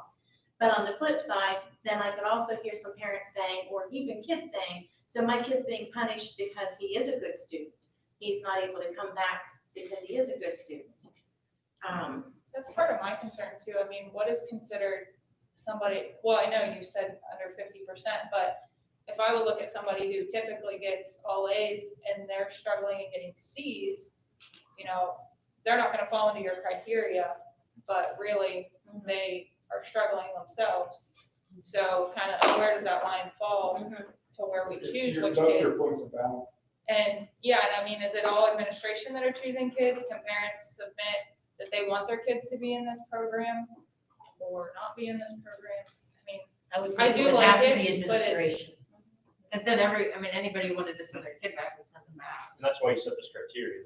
Right. It's a very slippery slope when you start making those exceptions, as I mentioned before. Pretty soon, you know, that 70% or 60% that you're talking about, they're gonna want to be in school face-to-face, and then you're gonna have that whole issue. And I think Bill's made this criteria because he knows these kids and he knows, you've mentioned, you know, they're struggling no matter what. I can tell you, last Friday, I made a house call on a student. Myself, this is Logan, this is Plowman, because this student was not engaging at all and did not have the support to, you know, get him in the right direction so he would engage. And this kid, he cried. A young man, 16 years old, crying because he's just lost. And he needs that structure. He needs that face-to-face. He needs us as professionals to be able to show him the way. That's the kind of kid that I need to be able to support. I mean, I just feel awful that we're in this situation anyhow, but even more so because we are losing some of these kids, and there's no turning around for some of them if we don't do something. Those are the ones, and I appreciate what you're saying. My daughter was on quarantine for 14 days, hated it. She was actually online from 7:30 in the morning till 11 o'clock at night. It was not an easy task. But, you know, I know that she was getting the instruction she needed, and yes, it wasn't like normal, but at least it was still there. I guess my point is if we have the option to go fully face-to-face, or if we're doing this phased reopening, why wouldn't we try to get all of our students back? I mean. Yes, that's not fair to the typical student. You know, if we go out and we have to go out another 14 days, then we have to go out another 14 days, but I can tell you at the high school, it's impossible to separate lunches 6 feet apart. It's impossible when the bell rings, even though we've limited locker use, it's impossible to separate those kids in those hallways that were built in 1960. I think we'll go backwards with some kids too. If we would bring them back, say for 3 days and we gotta close again. Yeah. Now we're starting over with some of those kids. So if we do the phased, and we get more of an outbreak, how does that affect, well, if we can continue with the phased? Well, it'd be the same thing, I mean. It's the same thing, so if we have an outbreak, it's done, and it's. Yeah, I mean, it's a bit of a risk too. Yeah, I mean, we it's still have to safer. go totally remote, but I think it's worth a try just to. And is that just the students that are here? Or we're technically taking numbers from everybody that's at home also? No, it would have to be just the kids that are here, right? I would think it's the We're entire taking community. numbers from everybody now, correct? But not for this, not for this I think it would be the Department of kids that Health. would be inside the buildings and the staff. In the Career Center kids when they come back. The Career Center's supposed to be on the 14th. This strictly is 4 to 6 students per staff in the same school building, or 7+ student staff in the same school building, are the two criteria. Just physically. Yeah. Well, I'd like to make a motion that we approve the hybrid model. No, not the I'm hybrid sorry. You got that word stuck in my head. The phased instruction model to begin on Monday, December 7th. And my personal opinion is if we're gonna be out, we might as well wait till 2 weeks after Christmas, so everybody has a chance to get through the phase where they could be exposed. And that's up to you, but it would end then on, When's the end of the grading period? January 22nd or 23rd, I can't recall. so what date would that be, Jen? So, let me see here, that's February, sorry. Typically, they would come back on January 4th. So you're saying to wait another week after that, because that would be 2 weeks after Christmas, which would be January 11th. But then if you do New Year's, because everybody's gonna go to parties, they're not gonna stay home. So it would actually be what, the 18th? The 18th, which we typically don't have school on the 18th, because that's Martin Luther King Day, so it would be the 19th then. Now, do you want that as a separate motion, or do you want me to just we can discuss that date differently? Well, let's talk about this for just a minute, because we want people to be able to have, like, enough time to plan, and our board meeting is on the 18th. So I don't feel like the 19th would. We're gonna have a workshop then. But if we're gonna vote now, if we're gonna say the date now, then they will know it before the January meeting. And we'll have a workshop on the 11th. So that's. I gotta tell you, I'm not sure I'm good with going out that far. And that's fine, I'm just making a suggestion for you. I mean, do you want to pull that, make it separately? And have a discussion? No, I don't think so. I think that, Is there we can put it in this motion. I'm just not sure I'm good going out that far without us revisiting. Well, then Is it I'll, quicker than revisiting it, so. so I'll just, first, I guess, then I'll just make the motion that we look at going with the phased instruction. Can we call a special meeting towards the end of December to discuss this a little bit more, or do we have to wait till January? No, we don't have to wait. We can call the Because I special. thought about, we have the whole month of December. I was to get thinking, through. exactly, that's a long time. That's a long time. It is a long time. But you only have, what, 2 full weeks of instruction in December?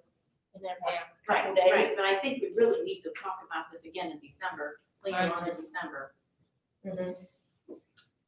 Yeah, I do as well. And we can absolutely plan a special meeting and advertise that. We only are required to advertise it for 48 Even if hours, so. it's Zoom, at least we have a chance to talk and look at the numbers and see what is happening. Yep, we could definitely do So that. to determine like about when you would come back. Yeah, but at least talk. There's no way we can talk about that now. Right. Talking about after Christmas break, we can't talk about that. Okay. But we have to say how long we're gonna be out for at this point. I mean, are we just Then it would saying, just be the end of the Christmas break would be January 4th, correct? yeah, We're coming back that day.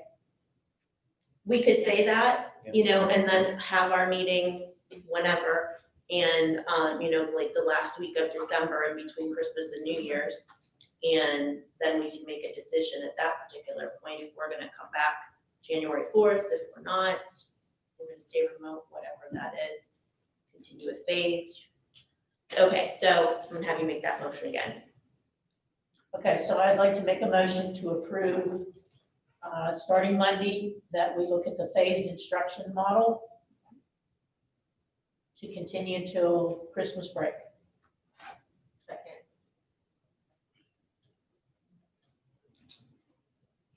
Okay. It's been moved and seconded. Any further discussion about this?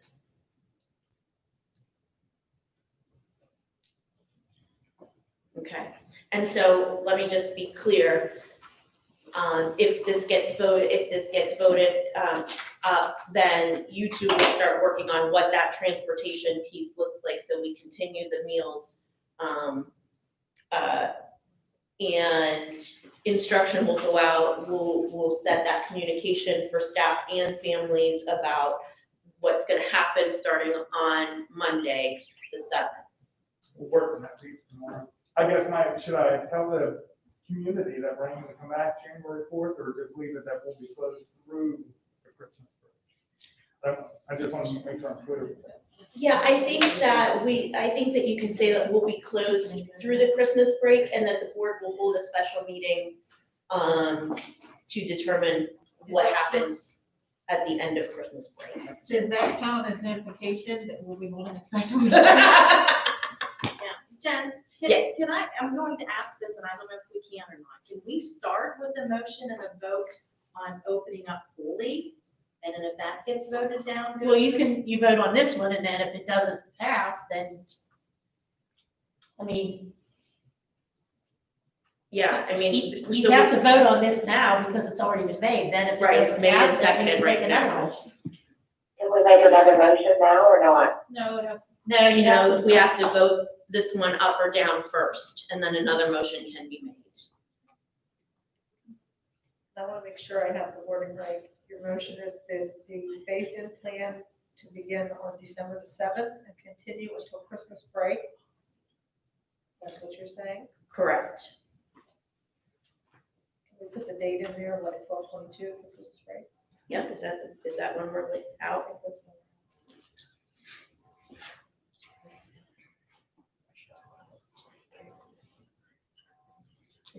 Yeah. Okay, any further discussion? All right, so motion is to do the phased instruction model to go through to go through Christmas break. All those in favor? Aye. Opposed? Aye. Aye. All right, so Megan Greer opposed, Diane Page, Janine, Stump, Carrie, Four in favor. and no, we have 5 in favor. You, me, You. oh, no, wait. No, Corey also is in favor, so it's 5-4. All right, so we will go with the phased reopening model through to Christmas break. And then that week between Christmas and New Year's, we will have another special meeting. We can do it by Zoom, so we don't all have to be down here. And we will discuss what we're gonna do for starting in 2021. Okay. All right. So that's where we're at. Get that clear out. All right. All right. Let's keep moving. We have nothing in policy this evening. Mr. Milford. Well, one good thing, Danny's back today. Woo-hoo! He's like a new man. That's good. We've done a lot since we've been down. We kind of planned, it's kind of goofy because, we don't know when we're coming back. We don't know what we can't tear rooms apart, we can't. But we have done a lot of maintenance repair. We refinished the gym floor in the elementary school. We did that done this summer, so that'll give us opportunity to get that done.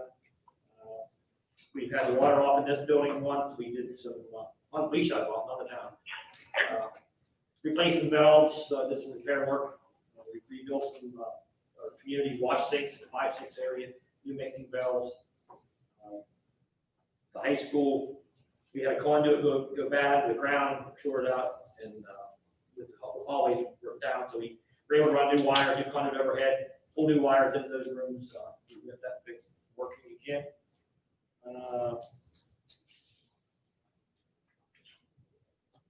We got a lot of outside work done.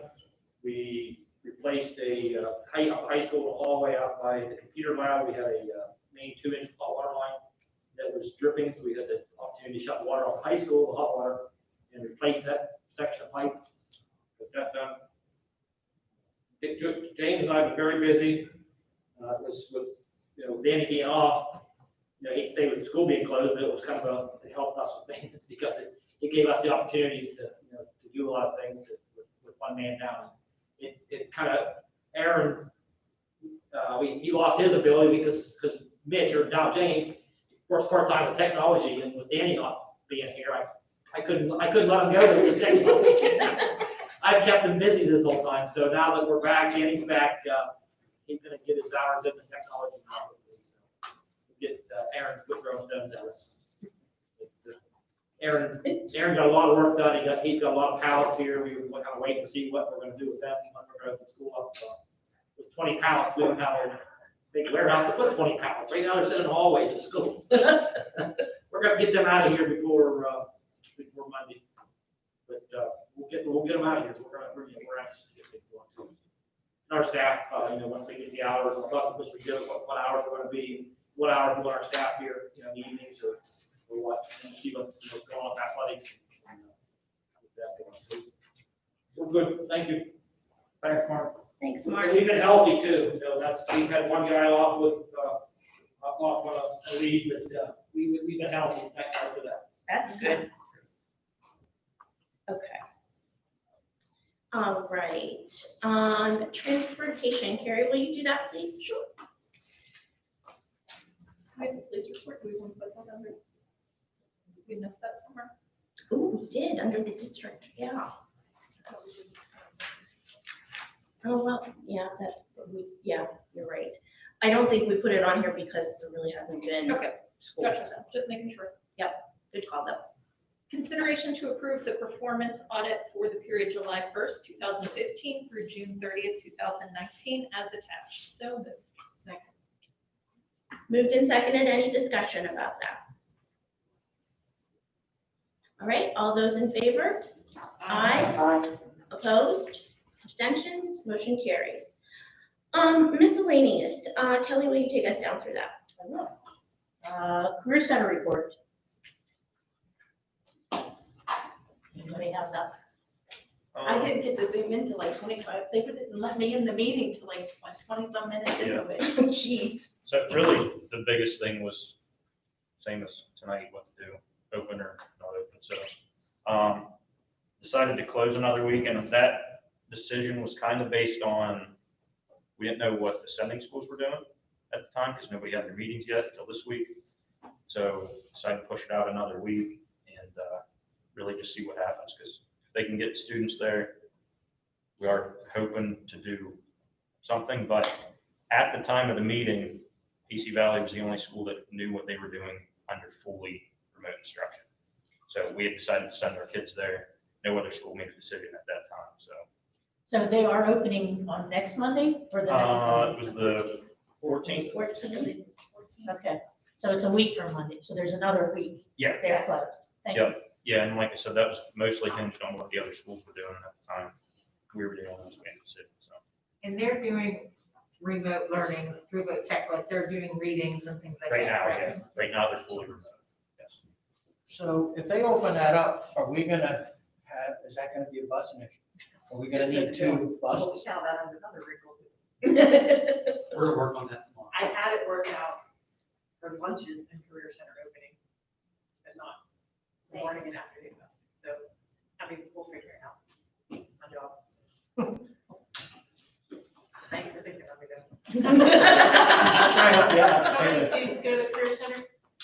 40 something. I figure you need 2 because it's always to the border every time, that whether we need a second bus or not. Right. And we do not let people drive there, correct? No. Because back in the day, they did that in my day. No, over there. So in our hybrid plan, Not why do I say that every time? No. Need to strike that somewhere. In our new plan that we have, the Career Center students know that they should be online with the Career Center those first 4 periods or however many, whenever that they're going. Yeah, part of it, I've been waiting for this decision tonight to be made. And now tomorrow, I'll work on communicating out to those students to let them know that as of right now, the 14th, the Career Center will be open and we will be transporting kids up. But until then, they need to know, they need to be online during that time for those kids, for Yeah, those and they should classes. already know that, because they went remote before we did. I believe right around the same time. or so. Yeah, I think around the same time. Within a week, I think they did. Okay, Lena, intermediate unit report? We did not have a meeting for November, and I'm questioning if we have one for December. Did they say why you didn't have a meeting? I think it's because it fell so close to Thanksgiving, because it's like the 4th Wednesday, maybe? Okay. I don't even remember, I have to look at my phone, but we didn't have a meeting, they just don't have one in July or November. Well, and they're closed now through when? After the first of the year, through January. Yeah. Middle of Yeah. January Yeah. 4th or 5th. So they're not open right now? Nope. Oh, that's right, because they closed because they're having everybody work remotely, right? Okay. Okay, we have some correspondence listed there from the Auditor, Coordinator, Department of Education, Budget and Fiscal Management, dated November 24th. That was in our information. We did not have a technology committee update. We won't be meeting again until January. Correct, January. Just Yeah. one quick thing that we have talked about as to help folks that don't have real good connectivity is that Erin is looking at the Wi-Fi that folks can access from the parking lot at the high school. That's something that you're working on, correct? Definitely working on that, yep. Okay, so, and once we're sure, that it's stable and that they can utilize it, and it's not gonna stress people out even more, then we'll let folks know that we should be able to fit, we think somewhere between 20 and 30, 25-ish people could be on at one time and still have it stable. So it could be an option for people if they needed it. So Jeff and Aaron are working on that piece, so. Okay, just that Okay. little update.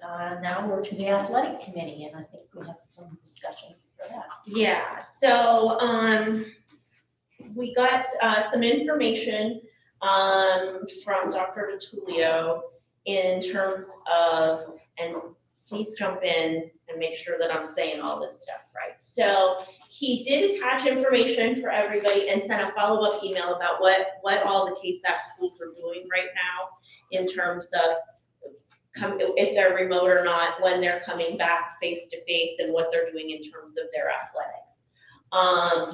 KSAC has pushed the start date of this season to, for winter sports now to January 4th and 5th and 6th, right in there. And in order for us to have a season, PIAA rules require that there is at least 15 practice days before they can have competition. So if we were gonna come back full face-to-face, we would have been fine if we just started that next week. Now we have to determine, one, are we going to allow the kids to start to participate in and start practices for girls and boys basketball and cheerleading? Those are the three that we're talking about right now, correct? Yeah. So we need to determine if we're going to allow them to come to start practices, and if we are, when are we going to allow them to start practices? Is that wrestling right now? Do we have any kids that wrestle? Didn't We don't have a co-op with us. We don't have. Program, So Okay. we have no ability to co-op with anybody that currently has. Yeah. Is there anybody even around us that has a wrestling program? Red Bank does. I think Keystone does, don't they? No, they don't. No. Cranberry. Well, the Venango County schools all have wrestling. Yes. Big up there. Yeah, Cranberries. Yeah, it's huge in Mercer County too, where I came from. Oh, that was like our thing. Oh, That's why Reynolds is still open. Yeah, that's exactly why Reynolds is still Yeah. open. That's why they're on the map. So And what's the, Jamestown kicked their butt every time, just saying. And what's the athletic committee's recommendation? okay, so, so what Dr. DeTrulio sent out was, as of January 5th, is the starting date of KSAC Basketball League. Our student athletes need to be prepared and conditioned properly for a return to contests and competition. Allowing the varsity basketball, boys and girls, and varsity cheerleading to start practices on December 7th will ensure proper start to varsity basketball season. No game or contest shall be played before January 5th. Practices only throughout December and following all safety protocols that are in place. Everyone must wear a mask at all times as we follow all of the mandates. The only exception to this is the signed doctor's excuse due to a medical condition that would cause an injury of wearing a mask. So based on the time that we have in school, we would need to allow them to start practices next Monday in order to get the appropriate number of practices in to start playing games at the beginning of January. Am I saying that right? That's correct. Okay. So, A, do we want to allow kids to do athletics while we are remote, or in this phased reopening? And if so, are we going to allow them to start on Monday? We do have Tony here this evening. Do you have anything you'd like to add? I mean, are you going to be able to enforce the face covering during practice? I guess would be. Well, that's my question, because I literally got the email about 6 hours ago about the recommendation from the athletic committee. So, from the KSAC meeting that was held, after 15 practices, we're allowed to resume games. So if we start December 7th, and I practice my guys 6 days a week on a good year, if I could practice 7 days a week this year, I would, because most kids have been sitting at home since March. So I know, and I've talked with Coach Sherman, who stepped out, we got to start baby steps, because we don't want injury, we don't want this, we don't want that. So technically, I could start my games Christmas Eve. Now, the email I got said no games until January.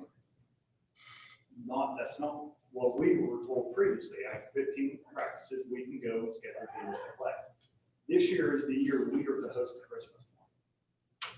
The seniors have now traveled as freshmen, sophomores, and juniors all over the place during the Christmas season. So I am asking for the boys varsity team, this is the year we're actually getting to host it. Let me just stop you for 1 second and ask a question, only because in terms of volleyball, we were not allowed to, like, tournaments just didn't happen because of the number of teams. Does the tournament work the same for basketball as it would for volleyball with bringing a number of teams in? Well, it's KSAC team, so it's not really a tournament, it's just 2 scheduled games that is 2 of the teams that we already see through the KSAC has, we already do. Are there other schools out there, Tony, that are open that would even play us at that time? Because I'm not sure if other schools. As of this morning, talking with all the other coaches, 8 out of the 12 schools are already practicing. Oh, wow. Or starting practice. Oh, wow. But not games though. Yeah. And that's part of the email from today was that KSAC was not going to permit games to start until January 5th.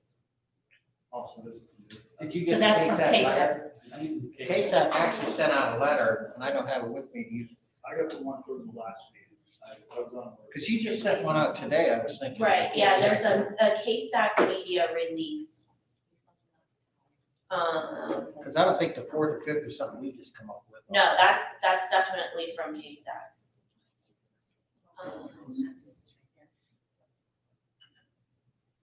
But, I downloaded but it the one doesn't, for the the thing that Scott sent us at 4:46 doesn't say when we start playing. It says the AC Valley varsity basketball protocol. And then he sent another one out after that. I didn't get that one. The first Or maybe play the date, this is from the media release from KSAC. The first play date of the league approved schedule will be January 5 or 6, depending on gender.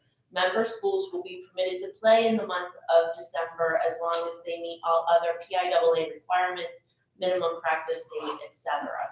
KSAC has no restrictions on the start. They can't. So they can't, They can play, they just. If they get the conference 15 games practice. will start in January for the schools that are behind, for CL. And not remember the last school. That are behind. So that way, if, Carson City can go play, Keystone is the last one. So Carson City can go play Clarendon this Friday, well, next Friday if they want. Because that's when the start of the PIAA season is next Friday. So as long as schools have their 15 practices, then they can get games in starting Friday, next Friday. I believe those are the only two schools that are allowed to play right now after they get their practices. Carson City and Clarendon. Of course, State. Well, Union Toronto, I know, started on time and are still going. He just emailed and said the other teams had already canceled for Christmas. The wrestling co-op program, wrestling is co-op, Clarion hosts, Union Oaks, North Korean CO. Okay, so something about basketball, all the other teams have already canceled for Christmas? That's the email that he just sent. Yeah, is that meaning? That must be to you guys, I didn't get it. Yeah, That's just to the athletic committee. Okay, Yeah. so he's saying that they're canceling everything. I know he's listening, he was supposed to be listening to the Zoom. Mhm. So, okay, so does that mean there's no tournament at Christmas then, apparently? Answer me, Dee. Yeah. Because I don't know Must be that during the athletic committee that we talked about Christmas tournament at all. We thought if we did, I don't recall it. You don't recall that either? But I do think we were given the information to, Can you have that many kids in though, with the range and the number of people in the gymnasium? I'm just curious. if you do it team by team to make sure they leave after each one, is that how you would do it, Coach? Yes, you have to clean. Yeah, we were talking about using both schools if we had to, down here and up there, and spacing out however we need it. This other issue we talked about in the past, they've also included the JV teams, and we just knew that wasn't gonna be a possibility this year, because it's through the middle of the week. But as for teams canceling, no, I was unaware of that. Okay, so let's back up for a moment. I think that the first thing that we need to decide is, are we going to allow the winter sports to continue? And then we can talk about when they can start practicing, if we allow them to. Tony, I guess that goes back to my first question. Are you going to be able to ensure that kids are able to wear face covering during practice? That's what you guys tell us we need to do. Yeah, I mean, it's not us, it's the Department of Health. Because Mr. Jordan, Well, PNWA says it's at the local level if you want to enforce a mask during competition. Well, here's the deal, and I'll say this like I say at every other meeting, nobody higher up than us wants to make a damn decision. They're gonna put it on us no matter what it is. But the caveat to that is, we have to sign the attestation form that says that we'll follow all of the mandates. So either tell us that we have to close, or let us do what we need to do without putting so many damn restrictions on us. Sorry, I'll get off my soapbox now, but basically what that means is we have to follow all of the mandate rules, or they can come in and close us and shut all athletics down. Which is understood. In about wearing the mask during competition, on the bench, coaches, yes, players sitting on the bench. But it's at the local level, in between the lines on the court. My question is, they don't specify what you have to wear as a mask. So if they're wearing something like most of you are, and it gets ripped off, now it's laying on the floor. To me, that's now a tripping hazard. That's gonna be an issue. And I do think Jordan's we gonna talked. get skaters, like they did I for football. requested those back in October, and as of today, they still haven't been. I think we did talk about that though, ordering another supply of those gaiters, right? Yes. Yeah. I approved those a couple weeks ago. Tony, we got a recommendation from the school solicitor where the tricks go. Okay, so, yeah, Coach Herman and I, we've talked, and all we want to do is get the kids back in. Yeah, for sure. We're ready. We're all with you. So, But we want to keep them back in there too, and make sure that we're doing everything we can to keep everybody safe. in the handfuls of coaches I was able to host, temperatures taken, questions asked, mask when possible at that time. We're doing teacher moments, yes, if the kid's going to be 6 feet apart. But from also the standpoint is, I got kids coming to me saying, Coach, what's going on? And seeing this, because to me, sports is just as important as the career science, as biology, as whatever it may be. Because some kids excel in sports, which helps them excel at school. So if you, whatever you're asking of us to do, I mean, if you want the boys to wear pink tutus. We're not gonna go that. The coaches have to wear The too. coaches will not wear pink tutus. You can wear blue.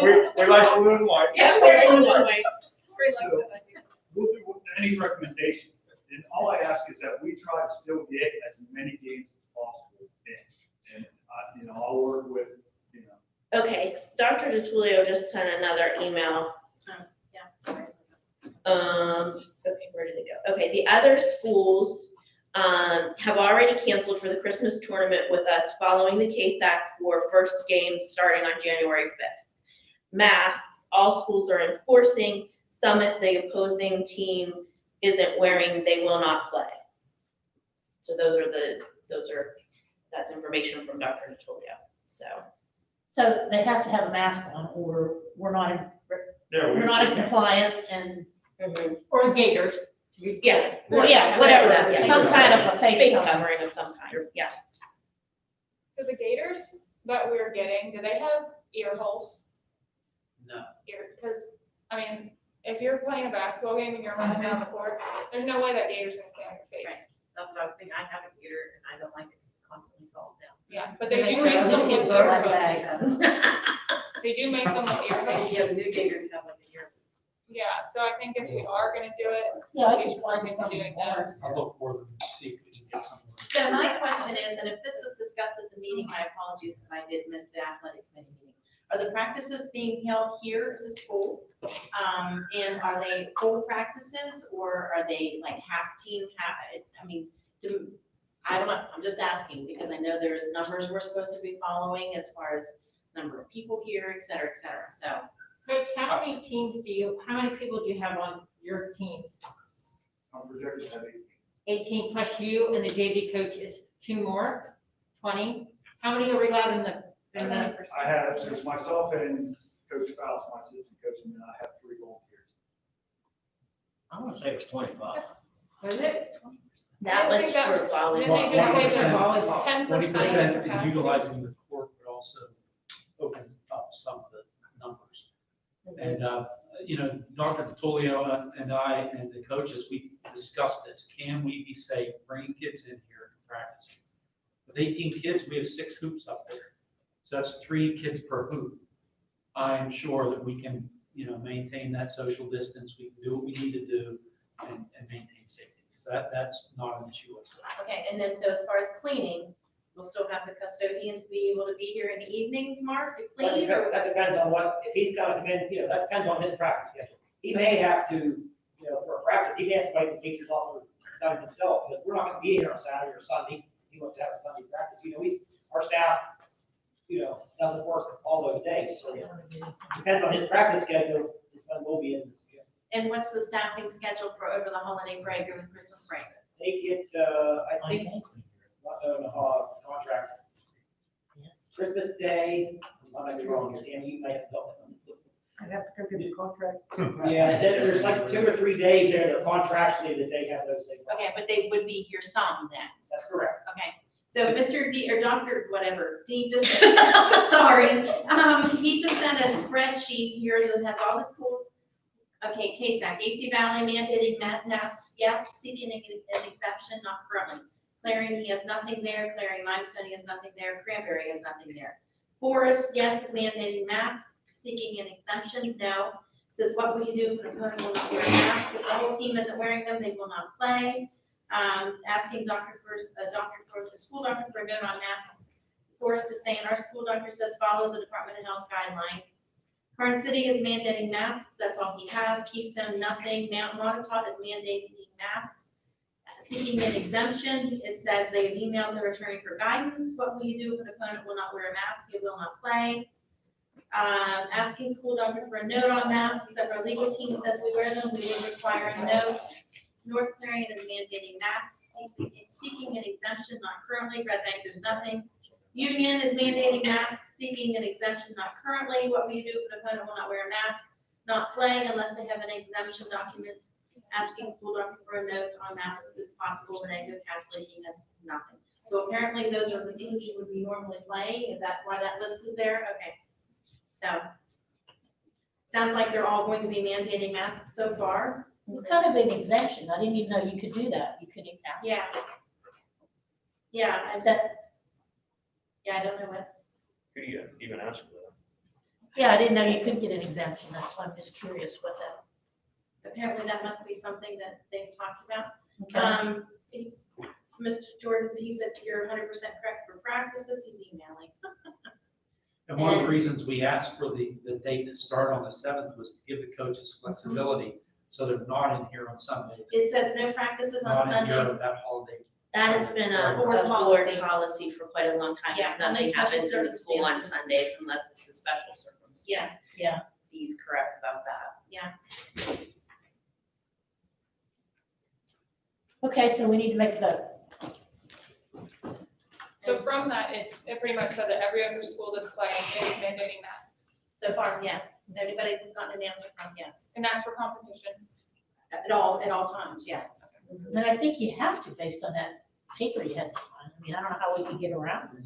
Well, I mean, how can they say that and then the PIAA can say it's local discretion? Oh, don't worry, PTE and DOH said local discretion as well, but sign a paper or. But then they close sent a down. paper to say, yeah, This I mean, it's, recommendation, which is a requirement. it's crazy. It is, it's ridiculous. Because Okay, they don't want to be folks, the bad so guy. They let's- have to be the bad guy. Let's decide here what we're doing. So for winter sports, varsity boys and girls and cheerleading, what is, Now, somebody will need we're to make a fully motion. remote. What's that? Is this going to be whether we're fully remote, whether we're phased, or whether we're in person? So in general, in all things, are we voting to do sports? Is that what you said? Yep. Okay. That was a recommendation. And unless the state shuts us down completely, okay? Right, if the Which state one? shuts us down completely for COVID cases, then we don't have a choice. We have to stop. So somebody will need to make a motion.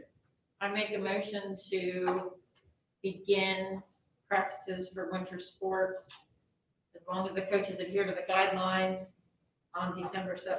So moved. Second. It's been moved and seconded. Any further discussion? Speak now, forever hold your peace. Or at least until the next change. Exactly. Yeah. Give it an hour. Which may come, yeah, Yeah. before we All get right. out of here. All right, all those in favor? Aye. Opposed? Abstentions? Motion carries. So winter sports can begin practices on Monday, following all the appropriate guidelines. Perfect, okay. All right. I don't think we needed to do anything else. Let me just look real quick. I don't think we needed to do anything else for athletics. That was all that we That's all covered. we talked about. Okay. So do we have a finance committee update? We have a meeting on the 8th, but we will, we're down on information for the van and the bus, overhead expenses, and we'll be discussing and reviewing that. Okay. And if we're asking the van drivers to drive now for maybe a good point as far as paying them, because they're gonna be working, right? Right. Okay, that's all in my section. All right, is there any old business that we have forgotten about? So, sorry, That's with the new committees, we might want to reevaluate like timing and stuff, because, I mean, It's gonna be tough with Mark and Corey to be on. yeah. Good call. So committees will have to, if you have changes, they'll have to look at that. And Dr. Chulio, if you're still listening, we'll send you a list of your new committee members. Any new business? Okay, folks, and we do not have any need for an executive session. Actually, we do. Sure, I'll keep it short. Okay. We can end the meeting, just a quick update. Okay, somebody want to make a motion to adjourn Make to a an motion that executive, we adjourn. to an executive session? I'll take the other rest. Okay, all those in favor? Aye. All right. All right, Diane, hold on a minute. We're gonna take a quick bathroom break and then then come back for the executive session. Okay.